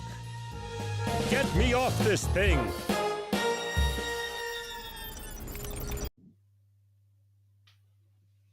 So if you want to see the rest, tune in next week. I'm not sure. cut that. Cut that. We just gave him a little taste. Yeah. Just a little taste. A tease, if you will. Got to hook them, get them on the hook, right?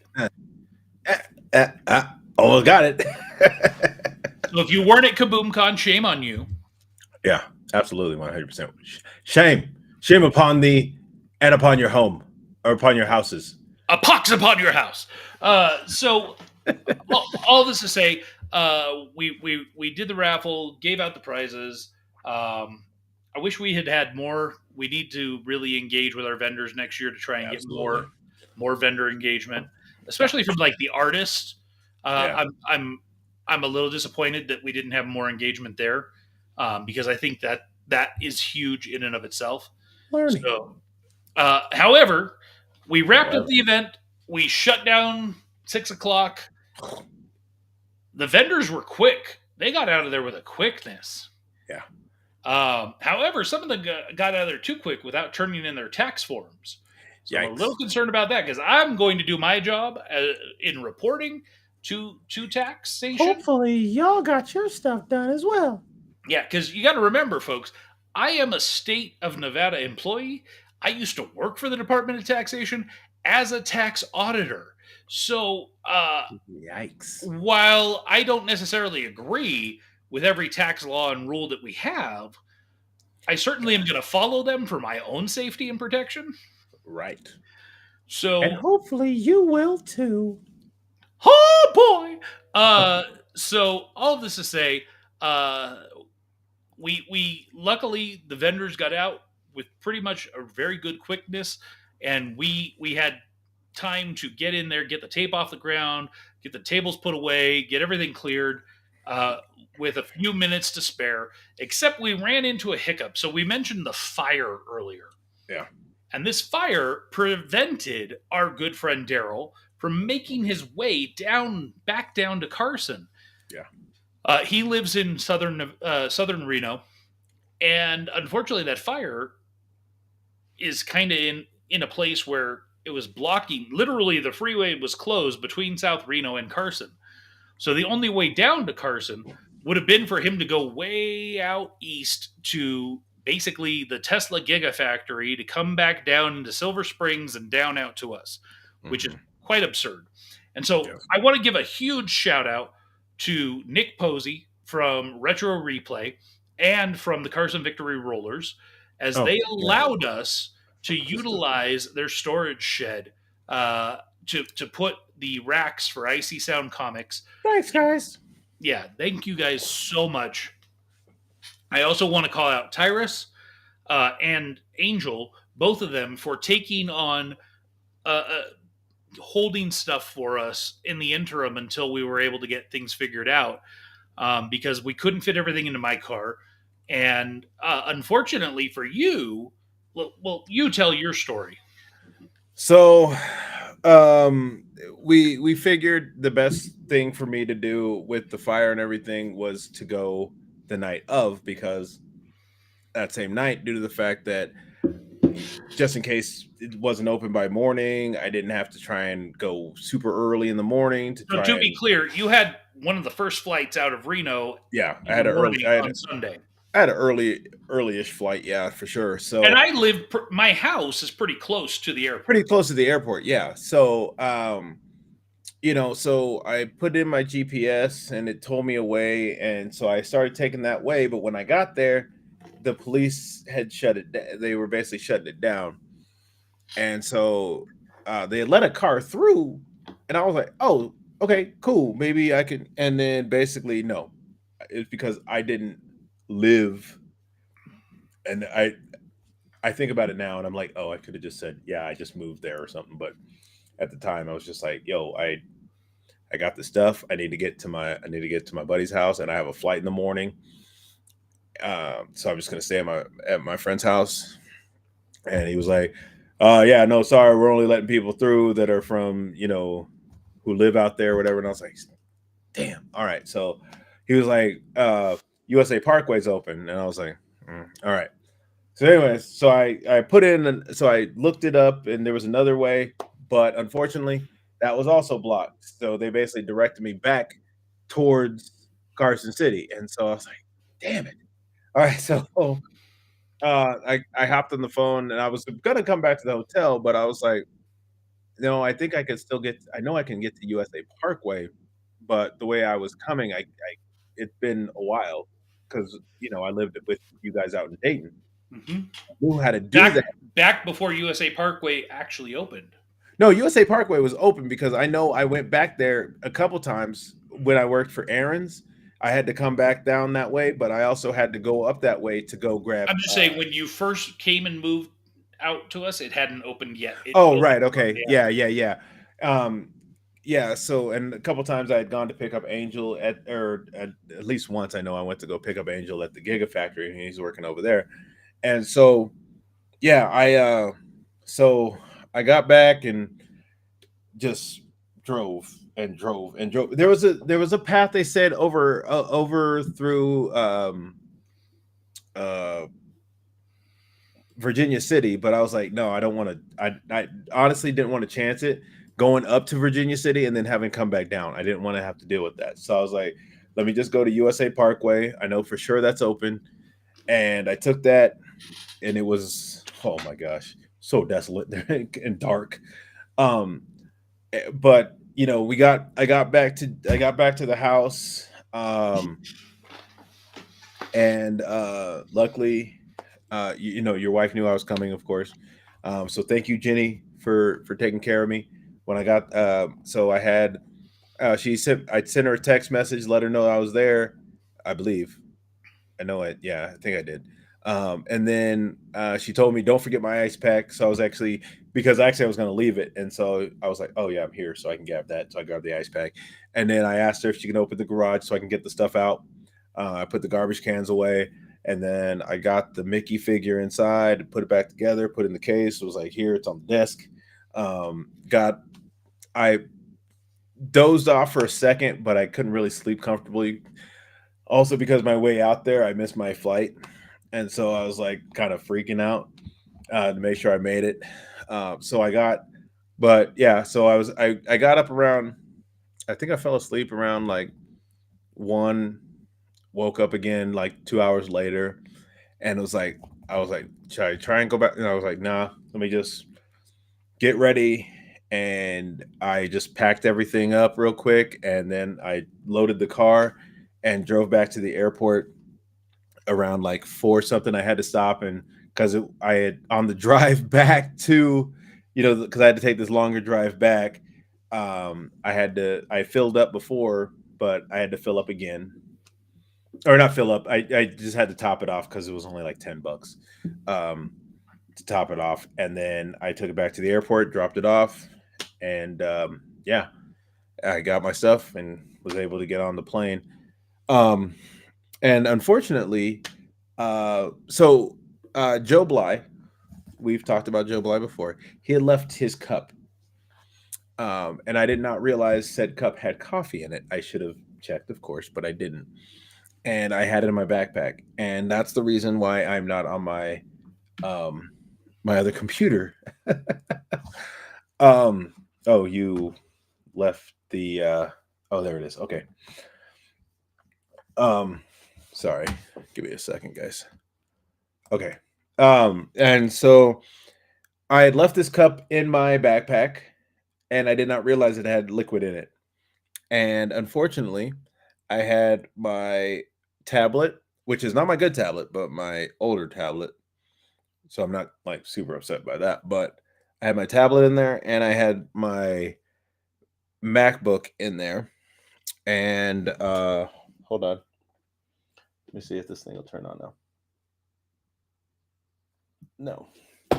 So unfortunately, my MacBook won't turn on, and my tablet is acting up. And so, did I use?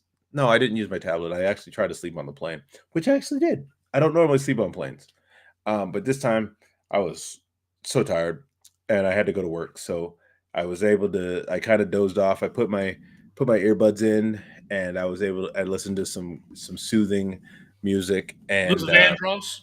no, actually, I listened to Disney piano.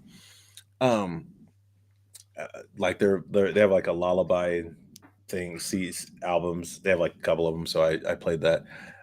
So yeah, my tablet is now a little bit wonky, and my MacBook is now charged, but won't turn on. So apparently the coffee got in there. I have my backpack. I'm gonna throw that in the wash too, just to see if just to get the coffee smell out of that. But yeah, I was like, oh my gosh, can't believe I did that. And yeah, Joe, I'll text you because I need to get your address so I can send you your cup back. And Jimmy says, "Got to run, night guys." And again, congrats and great job with Kaboom-Con. Hey, thank you for your help on Kaboom-Con, man. We appreciate Yes, you. thank And you, Rob. Thank Pop Culture Kaboom. yeah, I had a fun time, and I had a great time on the show, man. So definitely can't wait to come back up there and hopefully do it again, man. Absolutely. Uh, one of the things that everyone needs to remember is that the event is called Kaboom-Con, and the reason it's called Kaboom-Con is because I'm a businessman and I recognize that Pop Culture Kaboom already had a built-in audience of Yeah. over 15,000 people worldwide, and he I'm not already just a had a businessman. I'm a he business man. man. That's right. And he had already done a fantastic job of making himself known in the area and his brand known Right. throughout the area. So why not capitalize on that? And he didn't want it. When I said Kaboom-Con, he was not interested. Oh, really? Yeah, he actually felt like it was kind of making himself big headed. And I'm like, if you wanted to throw your own con called Kaboom Con, I would agree. That's a little bit much. But I, as an outsider, and at this point, we weren't producing Pop Culture Kaboom uh, podcast. So I, as an outsider, am saying, I want to do this, but I'm Yeah. coming to you to say, because I'm kind of taking your namesake, I'd like you to be okay with it. Yeah, and that's the thing because I remember. He said, I remember when we talked about it. He said, "Oh, in Carson City," and we were like, "Oh, okay, I guess." Yeah, well, and I was not personally interested in Carson City initially, and well, that's not fair. It's not that I wasn't interested; it's that I didn't. How do I say this? I didn't know that the community in Carson would support it. And that was my biggest fear is if I was going to do this, I had to do it better than what we had experienced. 100%. And would I be able to do that in Carson? I was not sure. But the one thing he said to me that sold me on it was it's never been done before. Yeah. To me, that's one of the easiest ways to sell me on just about anything. No one else has done this. It's never been done before. You say those things to me, and it's almost a guarantee that I'm going to do it. Right. And so, all this to say, like, all the credit in the world to Jimmy and Rob for the amazing work that they do over on Kaboom-Con or over on Pop Culture Kaboom. And, the interesting thing is, as Kaboom-Con grew, so has Pop Culture Kaboom to the point where now he has people banging down his door to do interviews on his show. And I've told him, I said, Jimmy, I think it's time for you to start being a little bit more choosy on what you do. You don't have to give an interview to every con. You don't have to give an interview to every artist. If you have the bandwidth, if you have the time within the show to do it, by all means, go ahead. But don't feel like you have to sacrifice what you want to do for the show. 100%.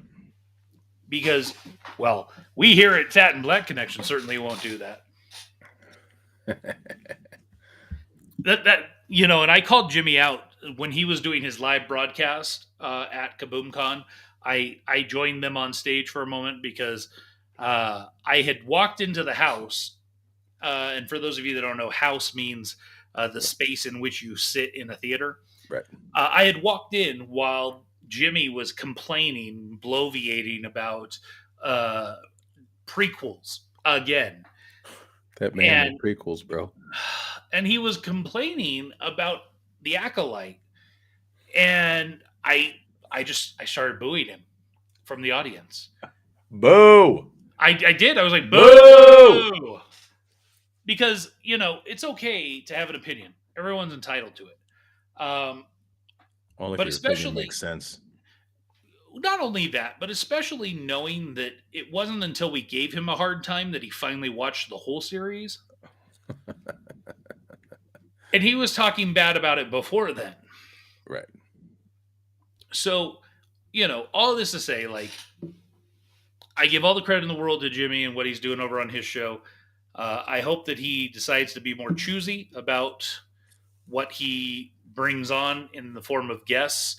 And that includes you and me. I mean, if he feels like our involvement doesn't bring value to his show, I have no problem with it. At the end of the day, you got to do what's going to be best for your show. Oh. We kind of did hijack too. Just a little bit. So Sunday, you flew back. Yeah. You went to work. Yeah.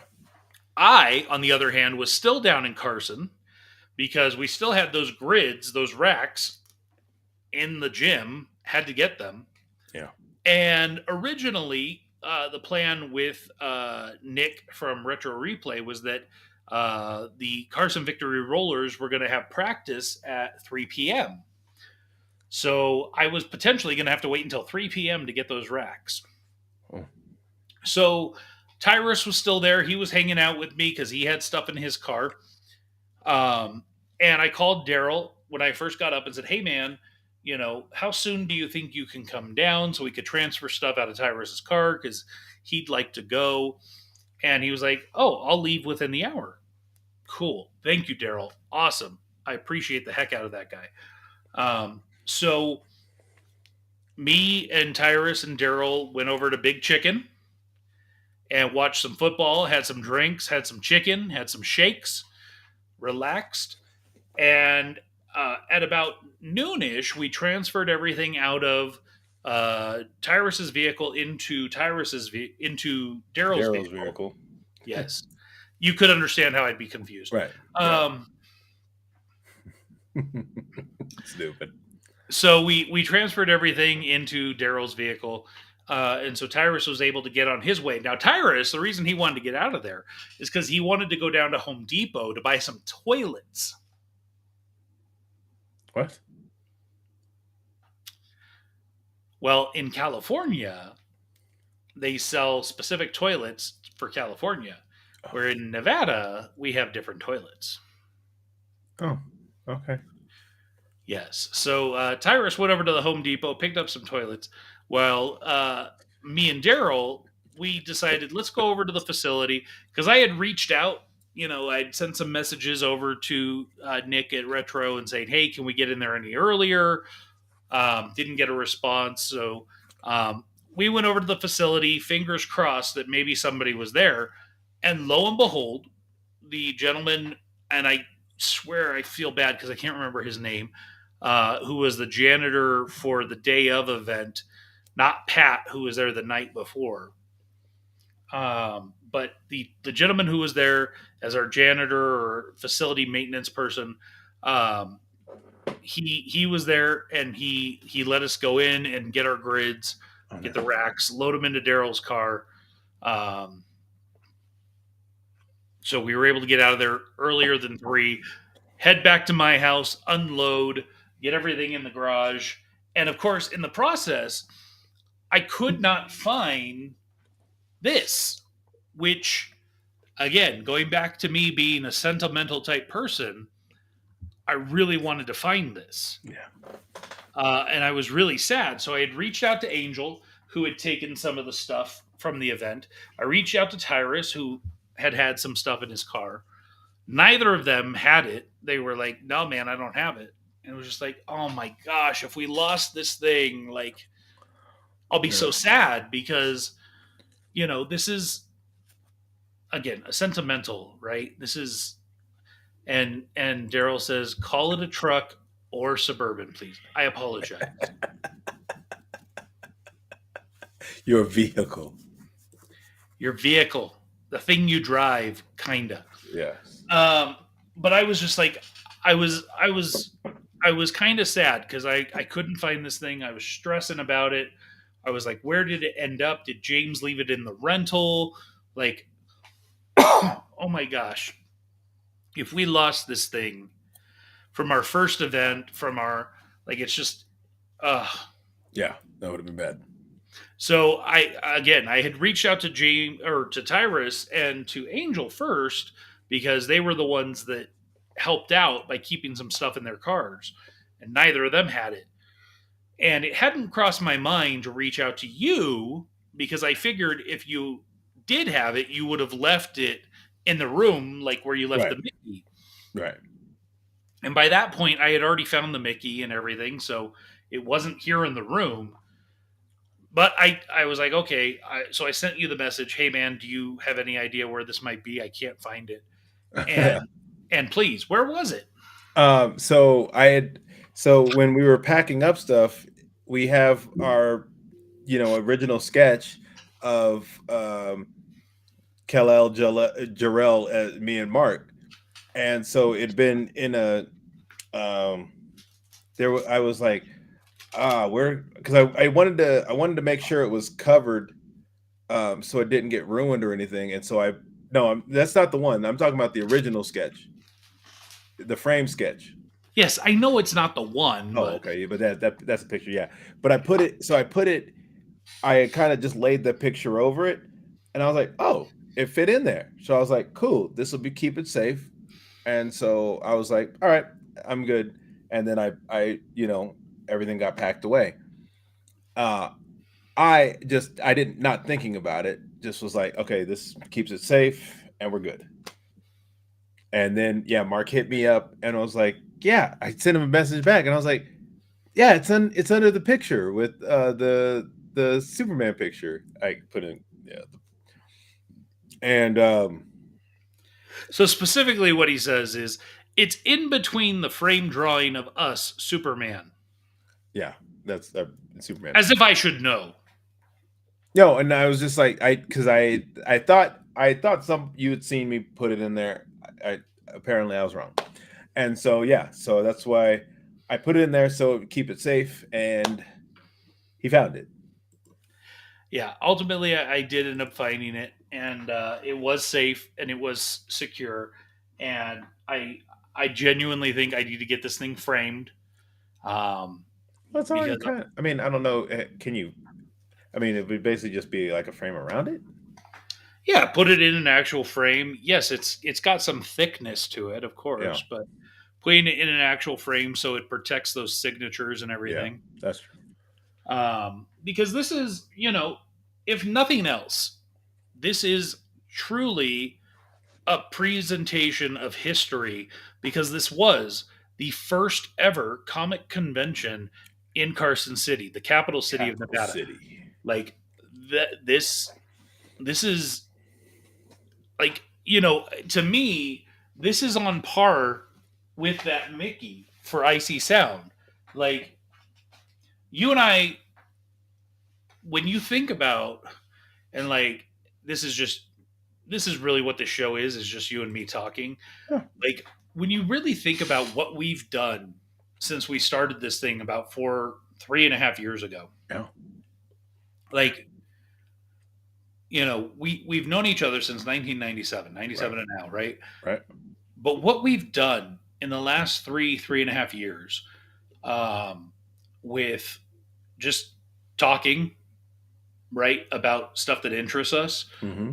to working on audio dramas, to starting our own audio dramas, to producing other podcasts, Yeah. to I mean, yeah, this fact that we just kind of out of the blue took somebody else's work and was just like, yeah, we'll do this. organizing group crews Yeah. for fans of us and the stuff we do, Yeah. um, to then organizing a comic convention, Yeah. to starting a comic book company, the first ever comic book publisher out of Yeah. Nevada. Yeah.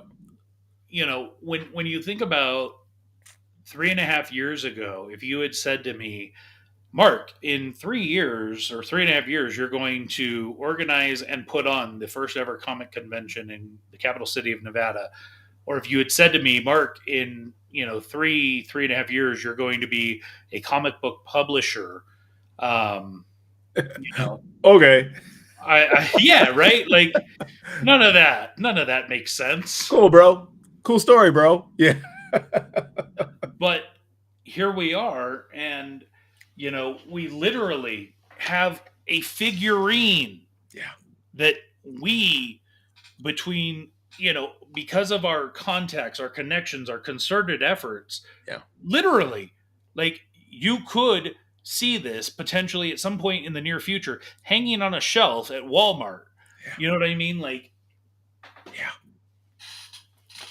I'm not trying to like I'm not trying to like have a big head. It's just when you think about We shouldn't be. We shouldn't be in this position. no, There's no. no. There's no reason we. There's no reason we should be in this position whatsoever. If you recall, like what I was saying the other night, so capping off the day, if you will, of Kaboom-Con, as I mentioned before, I hadn't eaten all day, and I had eaten big chicken Friday night. We got kicked out of there. They shut down at 10. We had to get out, right? I'd finished eating probably around 9:40. I did not eat until about 9:30 ish the next day. Right. I went almost a full 24 hours without eating, which for a fat guy, That's a feat. yeah. You would have eaten his feet. But if you remember, like when we were at that table, you, me, Tyrus, and Jeff talking about one, forgetting that it was your birthday, and calling that out, but talking about the fact that when you think about what Kaboom-Con did, it brought together people of different races. We had black people, we had white people, we had Asian people, we had Indian people, we had Middle Eastern people, we had people from every area that you can imagine, right? Yeah. Not that I care about that stuff, but it's important to others. Yeah. We had people of different religions. We had people that didn't have a religion. Right. We had different people of sexual orientation. Again, not that I care about this stuff, but people do. We had people of different ages. We had as young as kids, little infants in Yeah, strollers, babies. 89-plus-year-old moms of people, right? Yeah, So, you know, just thinking about all of the people that we had at this event, the 1,000-plus people that we had at this event, and the different spectrums that they cover, the different lives that they've led, and that they were all there because of our spite for a bad con we went to last year.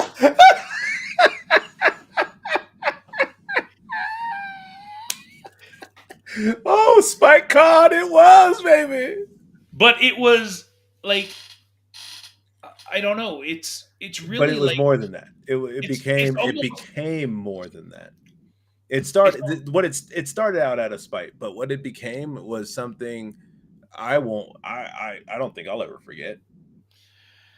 and The for the people that were there and who had got to experience this, I don't think they'll ever forget it. And like I said, the excitement that people had, like the vendors when we were shutting down, they were like, "Can't wait to do this again."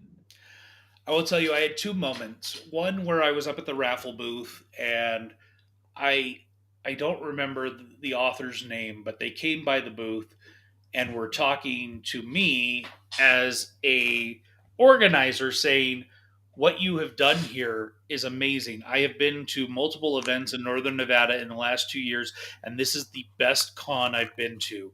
Thank you so much for doing this." And it's like, I don't even know what I'm doing.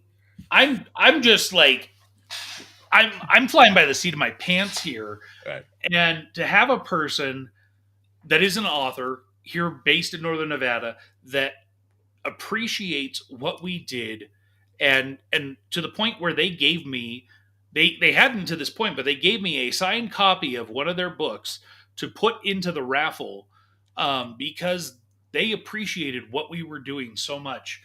Oh, That's one, right. And another was, I was backstage, and the group of cosplayers that dressed up as Five Nights at Freddy's, they were sitting backstage, and I just went up to them briefly and I said, "Hey, are you guys having a good time?" And they said, "This is so awesome." And I said, "Do you think we should do it again?" And they said, "Please, because this having this here means we don't have to go to Reno to do this." right. Um, when Reno's only 30 minutes away, it's really Right. not that far. Um, to me, those two moments really stood out in my mind because honestly, a lot of the day is genuinely a blur. One of my coworkers came to the event and I saw them and I talked to them and I engaged with them for a couple of minutes. But what we talked about, I don't remember. I know that he had gone to Chris Moranon's booth and had a signed Captain America drawing because Captain America is like his figure, or his, like, he loves Captain America. Um and that's really cool for him that he was able to get that from Yeah. somebody that's actually drawn Captain America. 100%. But aside from that, I couldn't tell you what we talked about. Yeah, I remember when we were eating, we were eating, and there happened to be a few people who had actually been at the con sitting at the table across from us, and you know they got up and we were like, I don't remember exactly what was said, but I remember we were like, thank you for coming. They were like, thank you for doing this, and we had a great time, can't wait to do it next year. And it was like, no, I mean, like, thank you for coming. Like, this is like that. It wouldn't have been like we could have thrown this thing and nobody showed up, and it would have been, I mean, that would have been a disappointment. But not only did people show up, a lot of people showed up, had a good time. The vendors had a good time, couple, but didn't. But whatever, we're not worried about them. But it was a moment in time that I don't think people in Carson City will forget. And we're not going to just leave them with one. We've already been like, well, looks like we got to do it again. Yeah, and so to that point, we did announce that we will be back for a year two. We will do it bigger and better. It will be the second annual Kaboom-Con. Yep. And I teased it earlier. Yeah, I was like, all right, we got to finish that whole story. Well, So Visit Carson, um, who is in essence the visitors bureau, if you will, for Carson City. David Peterson, who is the executive director of Visit Carson, actually came to our event to check it out and see how it was going, and to see, hey, is this something we want to be involved with? And I found him. He reached out and said, "Hey, I'm here." Him and I walked around, talked about the event, what we were doing, and what our plans were for a year two. And basically, Visit Carson wants to sponsor our event for year two. hell yeah. And so, what does that mean? It means that they will be the principal sponsor of the event. I'm sure there's more that comes along with that, but it means that a lot of the overhead that we had for the event this year will Nice. be there. It means that a lot of the marketing that I had to do to organize, they'll take care of. It means that organization, when it comes to working with the local hotels, restaurants, things of that nature, to try and get deals, perks, benefits, they're going to take care of. So Dope. this takes so much stress off of me that, no offense to you, no offense to anyone that has helped out and been involved, but this has not been easy for me. No, I know it hasn't. Trying to organize this with, originally 80 plus vendors, working with many groups, nonprofits, working with the community center, working with, the city of Carson, working with the Department of Taxation, working with so many different entities to make this thing happen successfully. Um, it has not been easy, and it's amazing the interviews that I've had and talking with people. You'll find that most of these conventions, comic cons and stuff, generally have a fleet, a team of people that are working on this throughout the year leading up to the event. And really, this was 95% me. And Mhm. again, I'm not saying this to toot my own horn because No, you know me. That's the last thing I care about. it's true. Um, it's just a reality that 95% of everything that went into leading up to this event, because I'll give all the credit in the world for the load in, to you, to Jimmy, to Rob, to Angel, to Tyrus, to all those that were there, to Daryl helping us load in and get ready, to the people day of, the vendors, the performers, everyone. I'll Yeah. give all the credit in the world, but leading up to the event, 95% of the work really was me. Yeah. And we didn't have any sponsors. No. We had zero. You tried. You Yeah. reached out to multiple businesses around Carson. I sent None. I sent Zero. emails. Yeah, I sent emails. I called, and at that point it was almost like it was almost like if you're not interested, just tell me you're not interested so I can move on. Not where I'm like, hey, are you guys still interested? I hadn't heard from, or and so it's like, no, I don't need that. I just need you to say, if you're interested, yes, cool, I'll send you the information. No, I don't think that'll work for us. Okay, cool, I'm gonna move on. But no, it was just like I had people were like, oh yeah, no, send me the info, and then they nothing. And it's like, come on, I don't like. So I mean, I think it's also I what I'm going to do for next time, I will be reaching out to your the wee lad, as you call him, but my friend Rick. He's in sales, he's marketing, so I'm like, yo, help me make these phone calls so I can get people to actually close them. So I will be contacting him. But again, we will be again after year one. If these businesses do not want to be involved, I'm not going to worry about it. I'm like, hell, this is what we did. These are the this is the figures. This is what we had. Which I need to make sure I get that written down just so I have that. 1,000 people, $15,000 worth of sales. Yeah. So this is what we did. I tried to get you the last time. I mean, I'll try and hit him up again just to give him the opportunity. But again, this is what we did. If you want to be involved, cool. If you don't, I'm going to move on. And you're going to miss out on possibly getting more people to come to your business who will have eyes on your business because you were involved with this moment in time. To that point, right? One of the flip side of that is I can genuinely say that this event was 100% funded by either 97 and Out Productions or myself, Mark Helton. Right.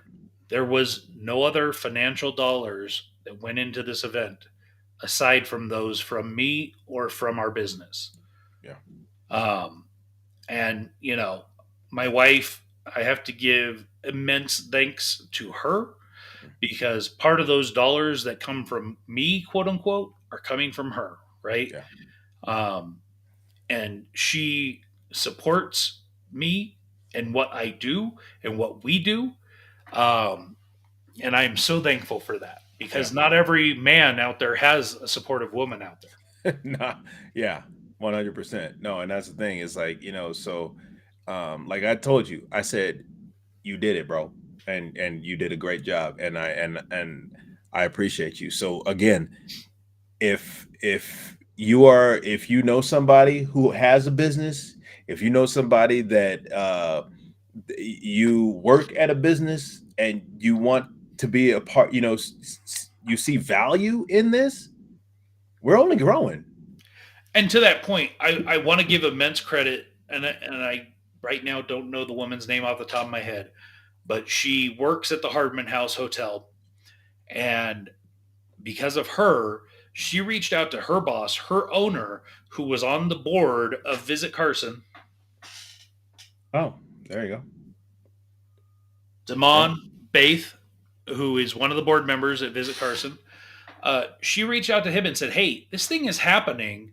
I think it's going to be good, and I think we should support it." And Damon called me and made contact with me, and he is a great guy. I have an immense amount of respect for him and what he's trying to do with the Hardman House Hotel and trying to make it a place that people want to go and stay. Um, I can't speak enough. He came to the event. Oh, He was there. He walked around. He took it in. Um, he was the person who came up with the idea for Kaboom Crawl. While that was not the success I would have liked for it to have been, again, lessons learned. We were wiped. It's not just us. I think there are lessons learned, and there are things that we are going to do differently with year two. Year two is happening, to be 100% clear. We don't have dates yet. I am working on that with Visit Carson. Yes, okay. We have some tentative dates. Oh, does that give us more options? That's what I'm hoping. We have some tentative dates that we've already secured, but those may change, so I don't want to announce them. Right. I'm hoping to have the dates secured and locked in the next 2 weeks so that we can announce and start getting vendors to sign up. Get in early, people. Don't wait, because I can't tell you. The number of people that we had last minute was kind of ridiculous. You were here with me. You were in my house. You were in this room, right. And I showed you the wait list that we had, where there were people, this wait list that they waited. They truly did. They Yeah. waited hoping to get a spot. And it's like, Bro, why wait? where were you? Now, I will say, for year two, we're going to go bigger. We're going to go better. We're going 2 days. Yeah. That is That huge, was right? We went one day, 1,000 people. We're going 2 day. My goal is 2,500 people. okay. Some of those are going to get 2 day passes. We're going to All right. limit those. We're going to have a certain amount of 2 day passes, and the rest are going to be one day. Um, we'll figure that out in the next couple weeks. We're going to have a lot that we're figuring out. I have meetings set with multiple people that have feedback and thoughts on how we could do better for year two. Yeah. Am I going to take everyone's feedback? Nah, Uh, I'll listen. am I going to listen? Absolutely. Yeah. Because you have to be willing to listen, because you never know when that kernel of knowledge is going to come. Yeah. Like Jimmy and I, we texted back and forth just like about, I thanked him, and he was like asking if I got home and everything, and I was like, yeah, and we were kind of talking about it, and I was like, having, if we can get more volunteers, that'd be awesome. That's More people that would be willing to volunteer, mostly, and not only just during the event, but volunteer to help with setup, to help volunteer with tear down. That would have been a tremendous help, because there was only a few of us that once the vendors were cleared out, it was like, oh dang, we got to get all this stuff up ourselves. the thing that's interesting when you really think about who was there at the beginning and the end of this thing. For me, when I think about it, I had high school friends, Mm-hmm. you, an Angel, college friends, Tyrus, um, friends that we've made over the years with. For me, you didn't meet them until recently, but with Jimmy and Rob from Pop Culture Kaboom, Mm-hmm.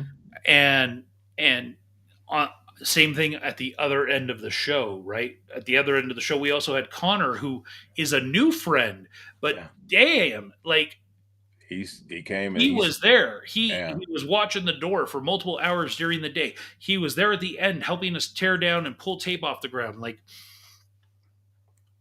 this is, I don't know how to explain my appreciation and my respect for these people, like, genuinely. And I posted this on Facebook, and it's not like I'm not saying it just out of a necessity to say it, but like, genuinely, I am blessed with the Yeah. people that I have around me, because I don't have a lot of friends.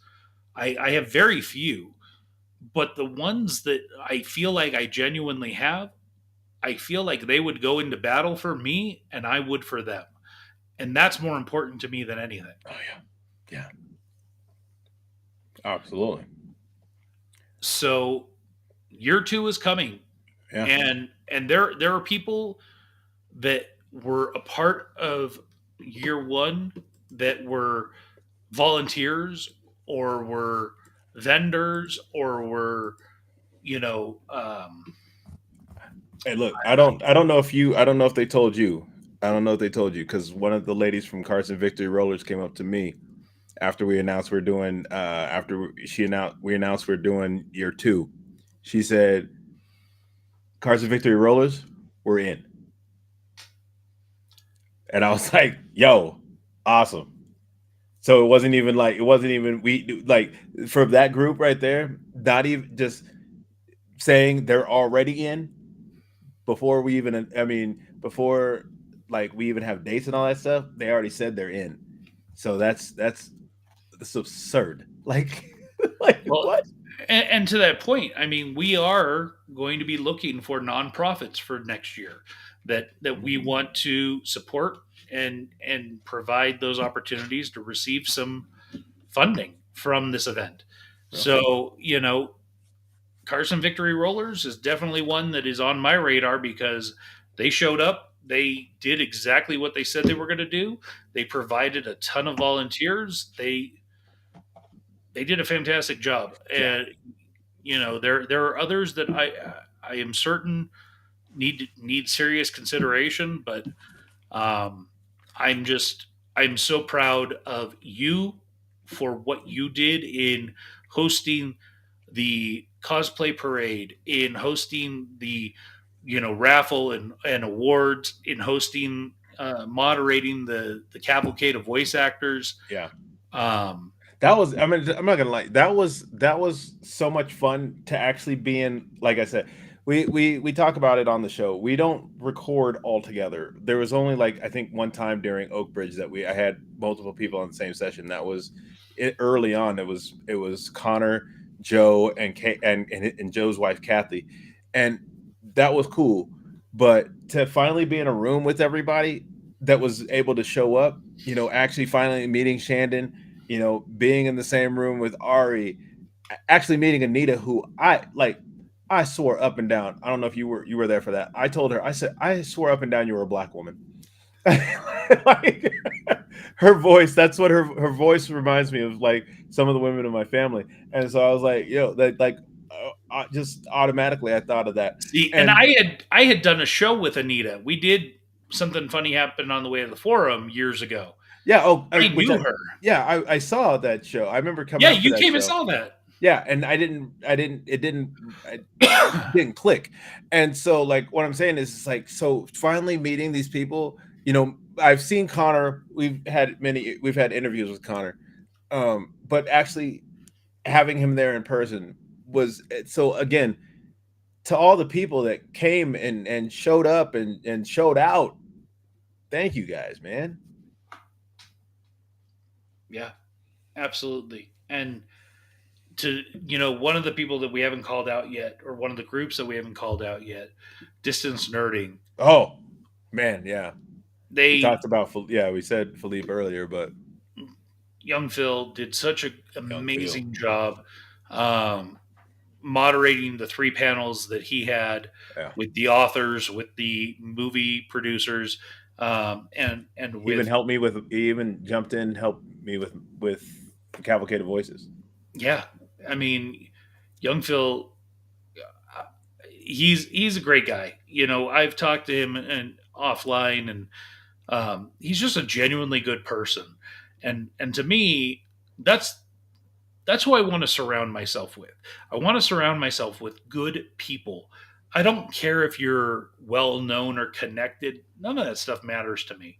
What matters to me is that you're a good person. When I look at Brent Anderson and Chris Moran, both of which have said, "I'm coming back." Oh, snap. Yeah, they both have said, "Let me know when you're doing this next year, and I'll be there."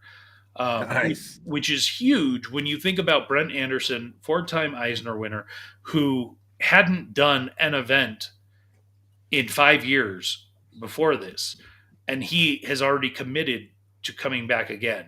Chris Moranin, you know, anybody who picked up a Wonder Woman in the mid late 80s, Doctor Strange in the early 90s, his work. I mean, both of these guys want to come back. Both of these guys want to be a part of this.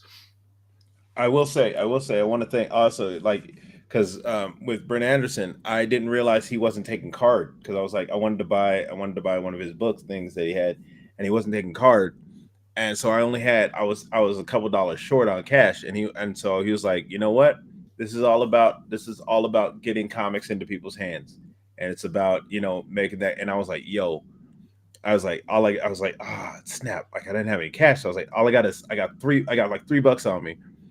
And he was like, you know what? Here you go. And he signed it for me and was like, that's what it's about. It's about sharing comics with people. And I was like, bro, thank you so much. Appreciate that. I'm going to steal a story from Lawrence that he shared with me. So, Lawrence, who is really the creative driving force behind Icy Sound Comics, him and his son Diego. But Lawrence, Brent Anderson was his mentor growing up in the comic book industry. Mm-hmm. And Lawrence shared with me that at the end of Kaboom-Con, Brent said to Lawrence, "You can have anything you want from my booth. What do you want?" And I don't know if you saw it, but one of the things Brent was selling at his booth was his, and I'm trying to see if I can pull it back up to see if it's in the image. Um, and it is The autobiography one, or the oh, it might have been something else. I don't know. it's kind of in the background. So it's not really there. So it's he did for those of you that don't know, he worked on Kezar, which is a '70s character. Um,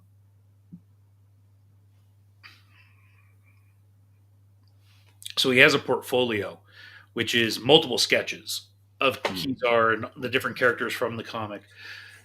And evidently, Lawrence has been eyeballing this portfolio for years, literally since he was a kid, It sounds like, yeah, this sounds like Lawrence. and wanted this, but it's been expensive. He's seen it sell for as much as up to like $2,000 online, Oh dang. and Lawrence has quite literally used images from this portfolio to help him learn how to become an artist.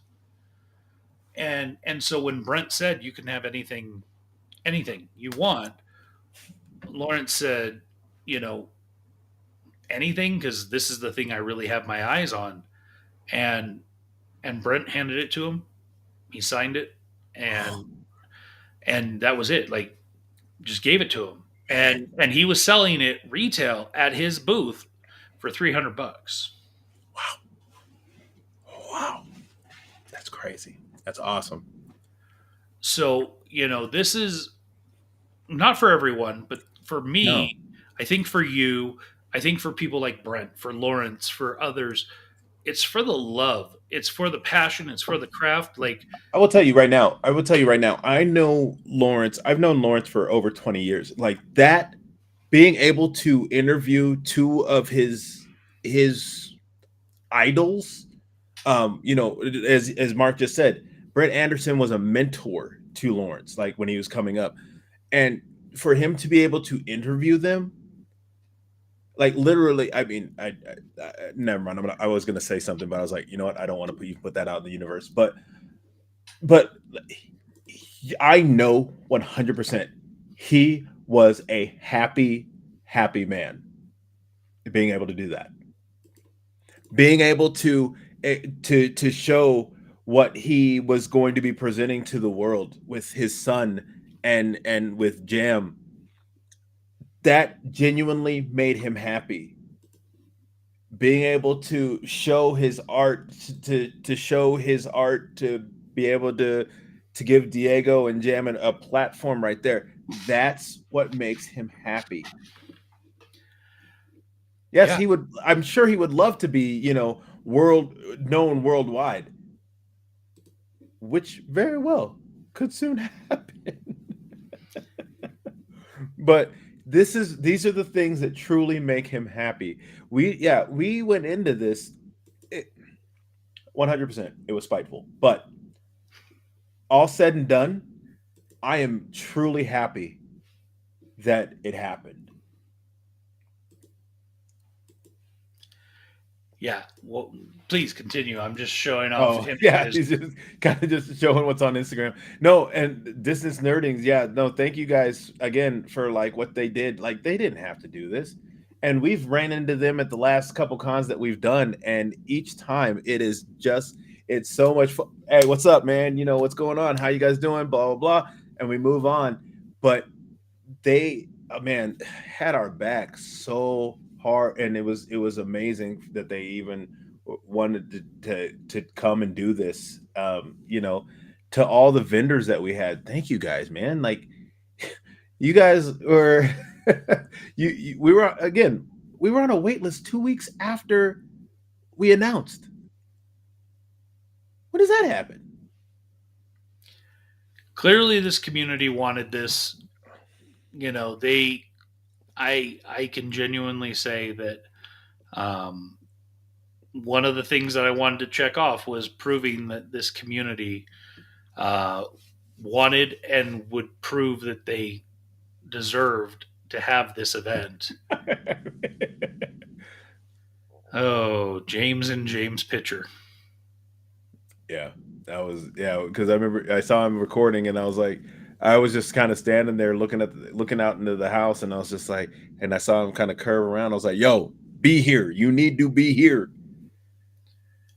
Bubble Tea Corner. They were in the house. They actually showed up. Yeah, they're back in that corner.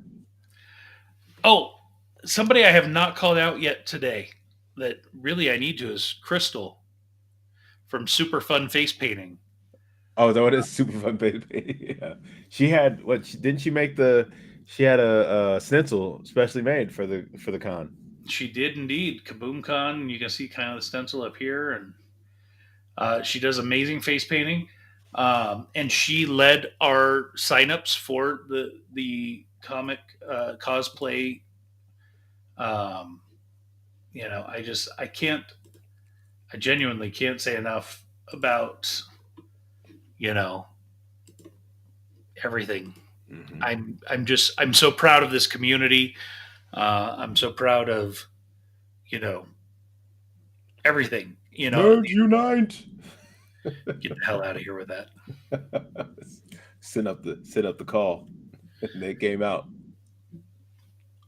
They did strong, 1,000 people, and imagine how many more it might have been if that fire hadn't happened. Oh yeah, if that fire hadn't happened, I guarantee more people would have. There were probably more people staying. Some people would have like, we gotta get out of here. But yeah, no, definitely. Like I think if that fire hadn't happened, I think we would have had more people. You know, but you know what? Hey, we there was again lessons were learned, and I feel good about it. Your number two is coming. Dates will be announced soon. Stay tuned. You got anything? Any last minute thoughts, James? No, man, I've already said it again, but thank you again, bro. You did a phenomenal job. I got my keepsakes right here. I was able to snag one of the I was able to snag a uh, ash can for Steamboat Willie. And then I just need to grab one of those figurines, man. But I talked to Lawrence today. I have stuff to show. So definitely I will be getting to these comic shops to show them more stuff. Um, Jeff contacted me and was like, "Yo, we can do this out here." And so um, yeah, that'll be something that we work on. We talked about that before. It's doing not only there but down here as well. So Just we in will. case you didn't know, these clamshells they actually open up. Oh snap! So if you actually really want to get inside and take a look at your figurine, Oh no, yeah, I didn't know that. That's crazy. That's cool. yeah. So That's, that way, you have the ability to actually look at it and enjoy it and touch it, but it still looks like brand new in case. right. So yeah, no, definitely, man. Like again, what a awesome event. Don't do it on my birthday again. But other than that, I can't promise you anything because your birthday next year, as I falls on a recall, Sunday. yeah, and since we are doing 2 days next year, a Saturday and a Sunday, I can't Yeah, promise you. I will say again, lessons learned. Labor Day weekend and the weekend after Labor Day, hard. maybe not the Yeah, ideal. because there's just too much going on. Hot air Way balloon too much. races, Yeah, camel races, camel races, Pride, aviation show, aviation show. Pride in Reno. Is that going on too? Yeah, there was an aviation show happening over at the Carson Airport. Oh, okay. I So didn't even we hear had, about that. I didn't even hear we, about that one. We yeah, were competing with. actually, David Peterson from Uh-huh. Visit Carson, he had uh, just come from the airport to our event Oh, because he went over there to check it out. okay. So Yeah. No. Again, like, I want to thank them. That's awesome that they want to, help us out. But no. Yeah. Again, it was one of those things where we were competing against a lot of stuff. Just imagine if we don't have to compete with a lot of stuff. yeah, imagine if we were on a weekend where there wasn't some serious major events happening. Yeah. And not only that, but there was multiple major events happening, not just a couple. There was that was like 4 or 5 events that was going on. Yep. Oh, So and hey, man, again, also appreciate the ribs, bro. Being that's able to right. go to the best of the rib cook, finally being able to go in there and experience that was crazy cool too, We bro. did talk about that last week on the Yeah. show, but Oh yeah, but again, I just want to throw that out there. Thanks to the family had you for. never gone to the VIP tent before? Mm-mm. I'd always just gone. We knew which ones we wanted to go to, so it wasn't like a mad like, oh, which ones do we go to? No, we already knew which ones we liked. It was like there was one, the checkered pig, that was always a favorite, and the Aussie ribs that were always a favorite. And So then you're then, never trying anything new.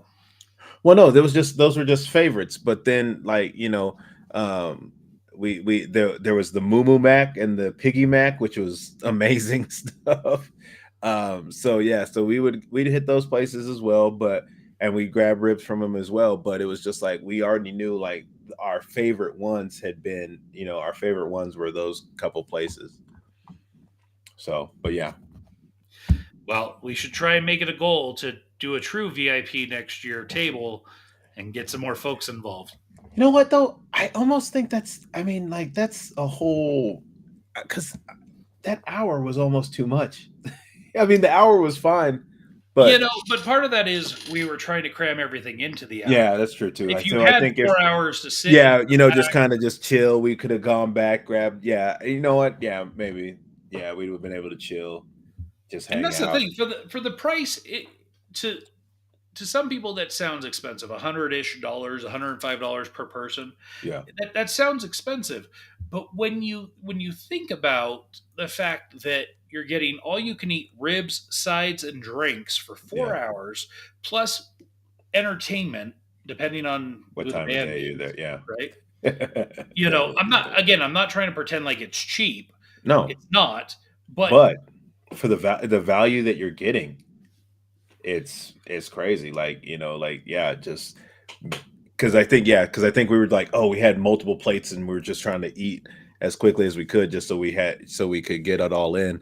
But by the end, I was just like, oh, so much meat, and they were good, but it was just like, yeah, I think if we, basically had time, you know what? Let me go grab one plate, and maybe a plate of ribs and a plate and a thing of a couple things, a thing of the sides, and then just eat and just chill and not trying to just like cram it all in. Yeah, that probably be better.